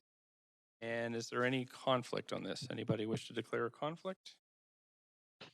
Any questions to staff? Second. We have a mover. Okay, I heard Councillor Kirby-Yung, seconded by Councillor Dejanova. Any debate on this? Okay, so I'll call the verbal vote first. All those in favor say yay. Yay. Yay. Opposed say nay. Great. Okay, that has passed unanimously. Thank you. Okay, Council, at 4:35, we are at the 7 Council members' motions that are on the agenda today. The first one is the request for leave of absences, and I'll just read the one out. Councillor Bly for civic business from meetings Unless more participants join, on this November conference 25th. will end in 5 minutes. From 3 p.m. to 10 p.m. We have a mover. So moved. Thank you. Councillor Dejanova, seconded by Councillor Hardwick. Thanks. All those in favor, yay. Yay. Opposed, say nay. Yay. I didn't hear any nays, so that's passed. Thank you very much. The next motion, number 2, is updating the requirement for members of council to rise to speak at council meetings. This will be moved by Councillor Bly, who will have 2 minutes to introduce the motion, followed by 1 minute of question from council. There are no speakers to this item, council, so we'll be debating this item today. And we'll turn it over to Councillor Bly. Councillor Bly, 1 second here, Councillor Dejanova. I'm just going to put you back on. Okay, Councillor Bly, please go ahead. Thanks very much, Mayor. So I'll be brief as there's no speakers to this motion. It's pretty straightforward, but just to recap, this is in regards to City's Procedure Bylaw number 12577, section 6.2, that states when questioning or speaking, a council member must A, rise unless a disability prevents the council member from doing so. Council members are not required to rise to speak at a standing committee meeting. Section 5.7. So as we know, through COVID, we've now found ourselves in a situation going forward in a hybrid meeting format, and that's of course due to the pandemic, but we've changed our procedure bylaw to reflect allowing council members, mayor and council members to participate electronically. And if those are in regular council, are required to stand, but of course those at home are not, and it's been pointed out by members of the public and those on council that have just observed that inconsistency. So in addition to persons with disabilities, Disabilities Advisory Committee has stated on a number of occasions that the requirement to stand or rise at meetings is non-inclusive, and given that not everyone is able to stand to speak at a council meeting, and that the requirement to rise and speak disadvantages those who are not able to stand. Likewise, other councils in Metro Vancouver, Park Board, trustees of the school board are not required to stand. And with Vancouver City Council and City of Vancouver's commitment to enhancing access and inclusion for all persons, including those with disabilities and those from a wide diversity of communities within our city, the motion is asking council to consider that the choice to rise to speak at regular council meetings be optional and at the discretion and preference of the individual members of council. And that further to that, staff report back. Sorry, we're at 2. And that's in the motion. That's just to report back on the history of standing and the change and what happened. Councillor Dejanova, up to a minute. Thanks very much. Councillor Bly, I've been here at council, and former Councillor Lewis and former Mayor Sam Sullivan have been here, and they've never brought this up. And also, we don't really have equity in that speakers have to stand when they come here to speak to us. So have you reached out to any previous elected officials on this? Okay. Sorry, I'm trying to get all my questions through. Do you think there's a reason the clerks didn't address this in the updated procedure bylaw? Perhaps? I wouldn't speculate. Okay. And have you looked at the tradition as to why? I have. It comes from the British government. And do we really need a city of reconciliation? It also shows an opportunity for us to demonstrate that reconciliation. Okay. Do you know how much research this is going to take from staff? The staff said very little time at all in their feedback. Okay. Thank you. Thanks. Just to remind those attending virtually, just to make sure you're muted because I can hear papers crinkling and stuff. So thanks very much. Councillor Fry, up to a minute. Thanks for this motion, Councillor Bly. I recall at the accessibility strategy briefing that we had, the speaker who attended, they were using a chair, I believe, to speak. Was that correct, that they were speaking to us from a wheelchair? In person? Yeah. Yeah, at the podium there? Yeah. So That's this correct. does come with, the intent here is to also provide a bit of an accessibility lens to. Absolutely, and I think the flexibility and choice is really the sort of point of this motion, not to be prescriptive, just to provide options. Okay, great. I thought that was the intent. Thank you. Thanks, Councillor Hardwick. I just wanted to confirm that this would not prevent council from standing should they determine that they want to. Absolutely not. That's not the point of the motion. I think that's the key point. Thank you. Thanks so much. That is it for questions. Thank you, Council. So would someone like to second this motion? I'd like to second it, Mayor Fry. Okay, actually, I heard Councillor Dominato first, so I'm trying to close my eyes and just hear people to make it fair. So it has been seconded. I'm going to move to the debate queue.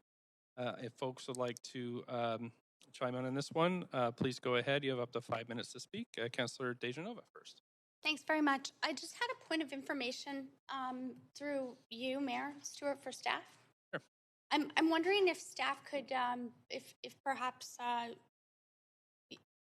could address the question as to why this wasn't considered in the updated procedure bylaws, or the many updates to the bylaws that I've seen. I mean, we had a recent one. We've had them before. They've happened over the years. We've had elected officials who have had disabilities. It's never been an issue. So I'm just wondering why this hasn't come forward from staff before. Thanks. Perhaps that we can start with the city manager, but it might be the clerks might also want to respond. Yeah, thanks. Through you, Mayor Stewart. Yeah, I'm not aware that this issue has arisen in recent years or come to staff's attention as something that we would have brought forward to council. I mean, we can certainly go back and look at whether this issue had been canvassed in the past, but offhand, I'm not aware that it had come up. Unless the clerk has anything further to add to that. Doesn't look like so. I know that there are issues that have come up through the women's equity strategy, including the ability to have a breastfeeding policy and all sorts of other types of equity policies. And I haven't seen those come back specifically in chambers. I'm just wondering why that is in the context of this is being asked to be considered by a certain date and time. So I'm wondering if staff could share when those updates will be coming forward, as this work, I suppose, would go ahead of that, considering the date and time consideration given to it here. Yeah, I'm happy to follow up through Mayor Stewart on any other outstanding issues around the procedure bylaw. Of course, this is a motion that was not drafted by staff, so I can't speak to the timing around this particular motion. Again, we don't believe that this involves any substantial amount of work for staff. So I do have some concerns that we're dealing with one small thing at a time instead of looking at an overall accessibility strategy. The fact is that someone can come in here in a wheelchair and we can lower the podium, but we don't give other people with mobility issues an option to sit when they speak to us in council. I think that there's other issues that need to be addressed. I can share council. I've said it many times. I've written it in op-eds. I had to beg, plead, and sometimes I was not heard when I needed to breastfeed my newborn baby who I brought here when she was 10 days old. And I would miss out on votes or opportunities to ask staff questions. So while I do consider this looking at overall accessibility, how are we supposed to reckon putting this before other types of equity and policies? And staff can say it's only a little bit of work, but it might only be a little bit of work to implement the other changes to procedure bylaw that would allow for that. So I'm going to listen to other comments and consider it carefully, but I do want to thank Councillor Bly for bringing it forward. As a former liaison to the Persons with Disabilities Advisory Committee, and as someone who for many years has worked with the disability community to build accessible housing for people at $375 a month, I certainly see inclusivity and accessibility as something we need to champion here at the City of Vancouver, but I think it needs to be for everyone. Thanks. Thank you. Councillor Boyle, up to 5. Thanks very much. I'm happy to speak in support of this motion. I think it's thoughtful. It, as we've heard from staff, doesn't take a lot of time. It's a small change that's an important part of both symbolizing the work that we're doing around accessibility, but also hopefully making a noticeable difference in the books for folks down the road. Of course, many more changes need to happen in terms of deepening our accessibility work, but I don't think any of those are a reason to not make this this one small but thoughtful and important change. And so I will thank Councillor Bly for bringing this forward, the Persons with Disabilities Committee for having identified this as an issue previously, and you know, I just think it's a small change that we can certainly make and support and continue to stand if we so wish, but not requiring it of folks. Councillor Gerbia. Yeah, thank you. I also really believe in making our council meetings more accessible in a number of ways, not just physically accessible, but that people feel welcome and able to participate at those meetings. So I appreciate the spirit of this. Having said that, I also really appreciate and deeply respect our democratic institutions. And I was thinking recently, heading into this council meeting, the different places that I had been recently where you are encouraged to stand if you're able to, and what that represents. And so everything from something as symbolic as Remembrance Day, for example, when we are singing our national anthem, some places of worship, depending upon different faiths, some cultural celebrations encourage people to sort of stand up and raise their hands up together. And there's a lot of symbolism to that. And I do think generally speaking, and I support this, I just want to be clear, I do support this motion and I support the accessibility component. I also want to say that I think that we have a role as council to continue to respect our democratic institutions, because I think that's being whittled away a little bit in our society currently. And sometimes some of these practices are not good constructs and should be done away with. And other times they are actually based, I think, on sort of well-intended principles of trying to convey that respect.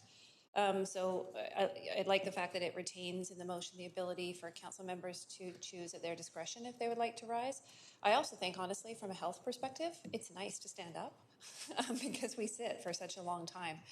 That I think we've all learned how important that is during COVID, and sometimes we've had particularly long meetings. So I will support it, but I'm glad that we are retaining the option to stand. Thank you. Thanks very much. Councillor Fry. Yeah, I want to speak quickly in support of this as I'm sitting here suffering from a sprained back from a roofing incident trying to address a leak. I appreciate not having to stand to say this. And I think that while some of the democratic institutions are, of course, important, I don't think this necessarily is one of them. And I think it's a somewhat anachronistic kind of approach that I think giving the option to stand to speak is great.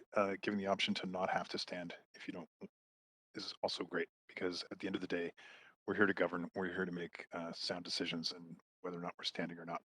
So appreciate this coming forward, and I support. Thanks. Thank you, Councillor Fry. I don't see anybody else on the queue, so I will call a vote on this.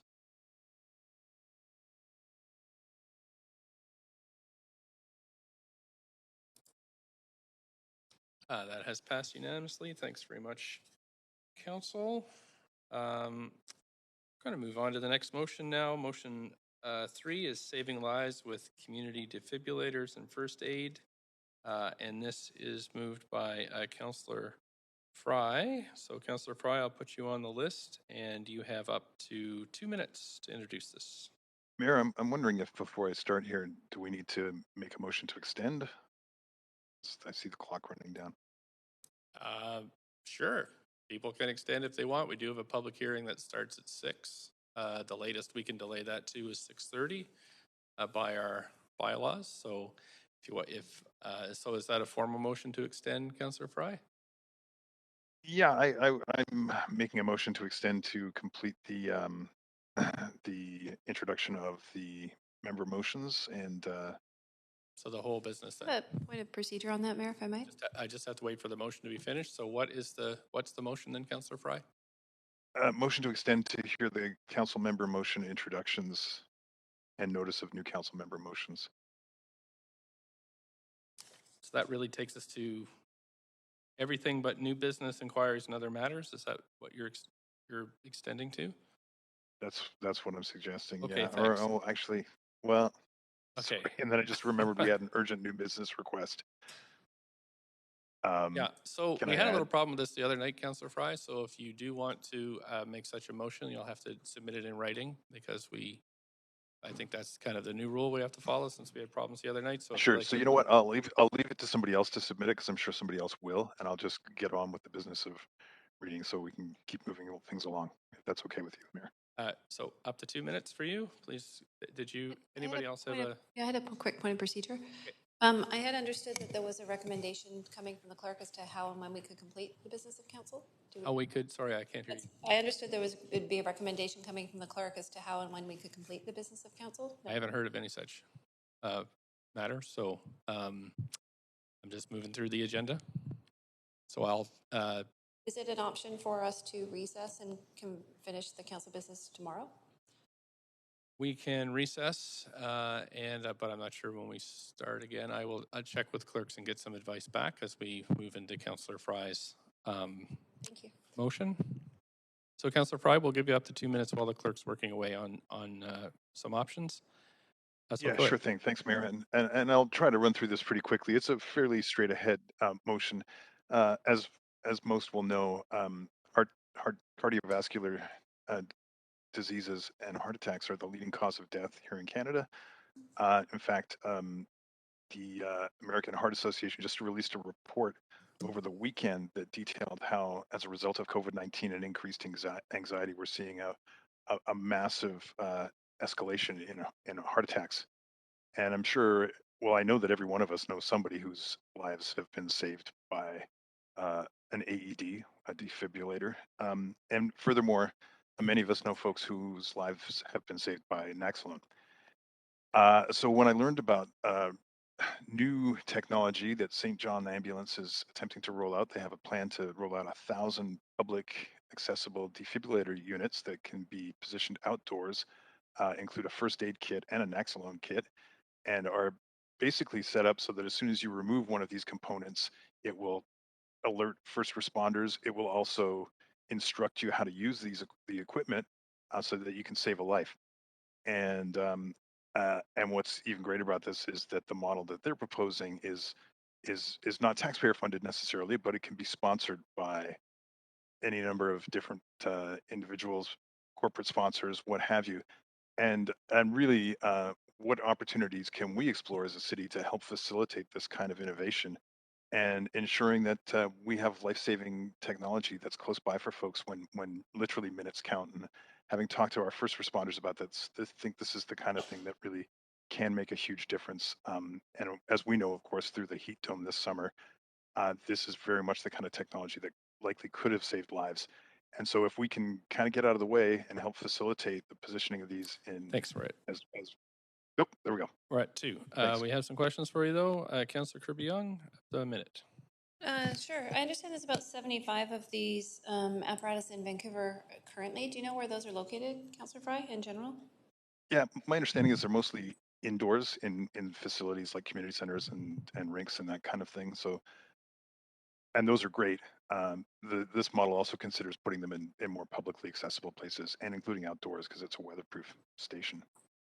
Okay, but the community centers that are pretty publicly accessible, like is there a type of building that has not been sort of installed in or well served? Like, are you saying that community centers are well done, but libraries are not, for example? I'm just looking for a bit of detail. Well, I would say in the vicinity of downtown Vancouver, in the vicinity of, say, the sports arenas, where there may be a defibrillator in the arena, but there's not one when there's huge crowds congregating outside. And it's also difficult for first responders to attend a massive crowd of people, for example. So there's lots of places where there aren't. Okay, thanks. Thank you. Councillor Dominato. Sorry, Mayor. No, that's for something else. Thanks. Councillor Kirby-Young. No, you had your question. So, okay, that looks like it for questions. Do we have a seconder for this motion? Thank you, Councillor Dominato. Sorry, who is? That was Councillor Carr, sorry. Oh, yeah, it's been seconded by Councillor Dominato. Thank you. So we do have speakers to this motion, so we need a... Move to refer to tomorrow's standing committee.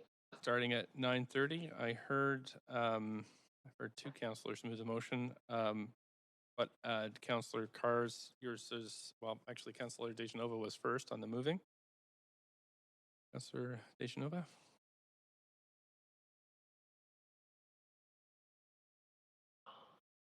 Okay, thank you. We have a seconder for that.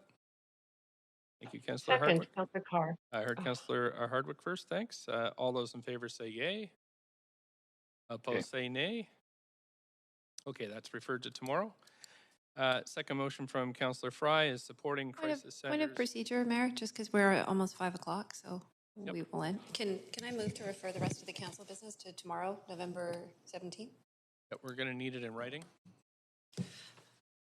I do have 2 motions sitting here in writing, but nobody's moved them, so 3 actually. So, so motion number 4 is supported crisis centers, supporting community needs. The motion is moved by Councillor Fry. Councillor Fry, you have up to 2 minutes. Yeah, and I will keep this really brief because I see that Councillor Bly has a proposal she's put forward to extend. This is in response to concerns from the BC Crisis Line Network, and that with recent funding that's come from the province and an interest to consolidate the crisis line management, that it will open up crisis lines to an RFP that could potentially see local crisis lines lose out in favor of the giant multinationals that are currently providing crisis intervention type tools by subscription.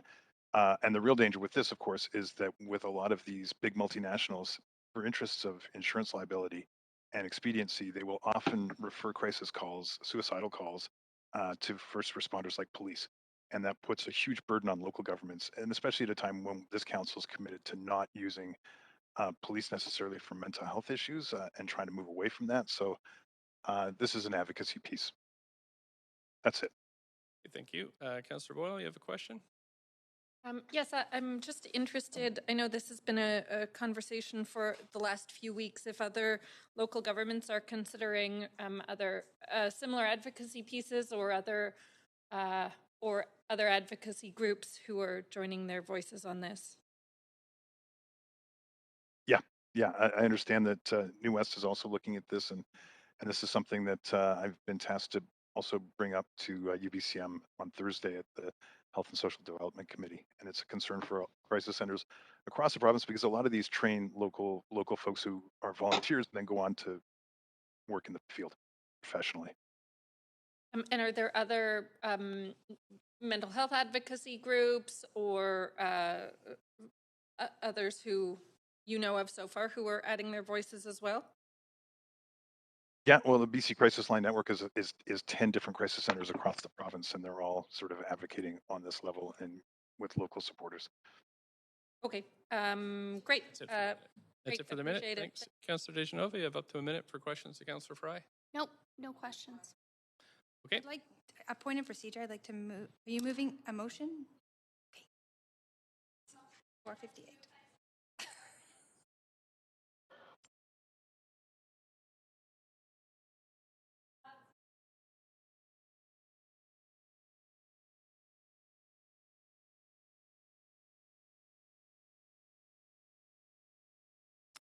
I think that's in order. I'm just going to have to check with clerks.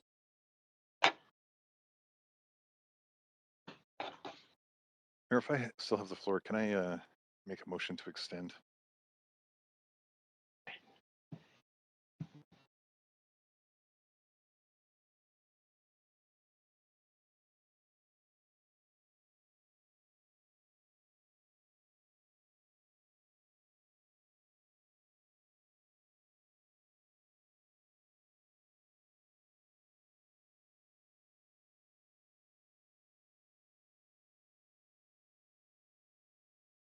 Sorry, Councillor Dejanova, this is out of order because the motions actually have to be moved and seconded and then sent to the standing committee tomorrow. Those with speakers. Point of procedure. Councillor Carr. Councillor Carr? Yes, I need to ask a question, if I can, through you to the clerk. Is what time and day of a meeting can we refer the rest of the agenda? Is it to the council meeting following the standing meeting tomorrow, or please advise? That's quite a lot of stuff.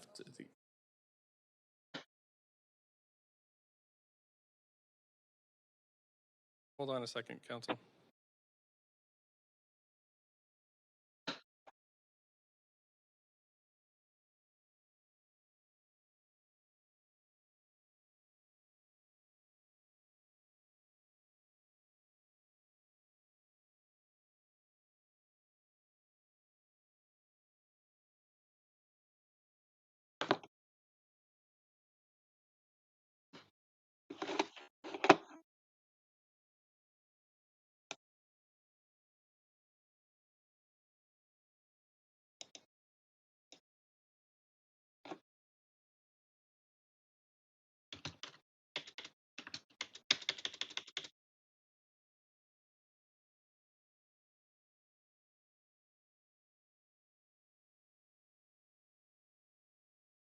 Councillor Carr, your question is quite involved, and it doesn't. There are so many different parts that can be sent to some parts of the meetings and not other parts of the meetings. So, for example, continuing, for example, some of the motions that we're dealing with right now in this section can't be sent to the meeting tomorrow. They can only be sent to the 14th. So it's not a simple answer that we can have. It would require a written response. Mayor, point of privilege. It's Fry. Councilor I'm Fry. wondering if I still have the floor. Point of privilege, you always do. Oh, great. Well, then I'll submit a motion to extend. No. In writing. No. Point of privilege is for that you can't hear or something. That's a point of privilege. Oh. So I'm just wondering if I still have the floor. You don't. Your questions have been answered, and so we're. Yeah. I'm going to check with the clerks where we're at now at 5:02. 1 second, please. I believe there was a motion moved and seconded.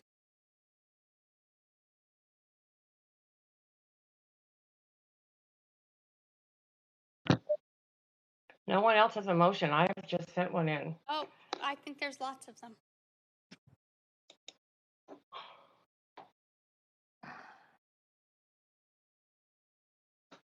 I'm sad to tell you this, Council, but we are now recessed until December 14th. So we can, get an explanation from the clerks as to that, but here we are. Okay. So thanks, and we'll see you in the public hearing tonight at 6 p.m.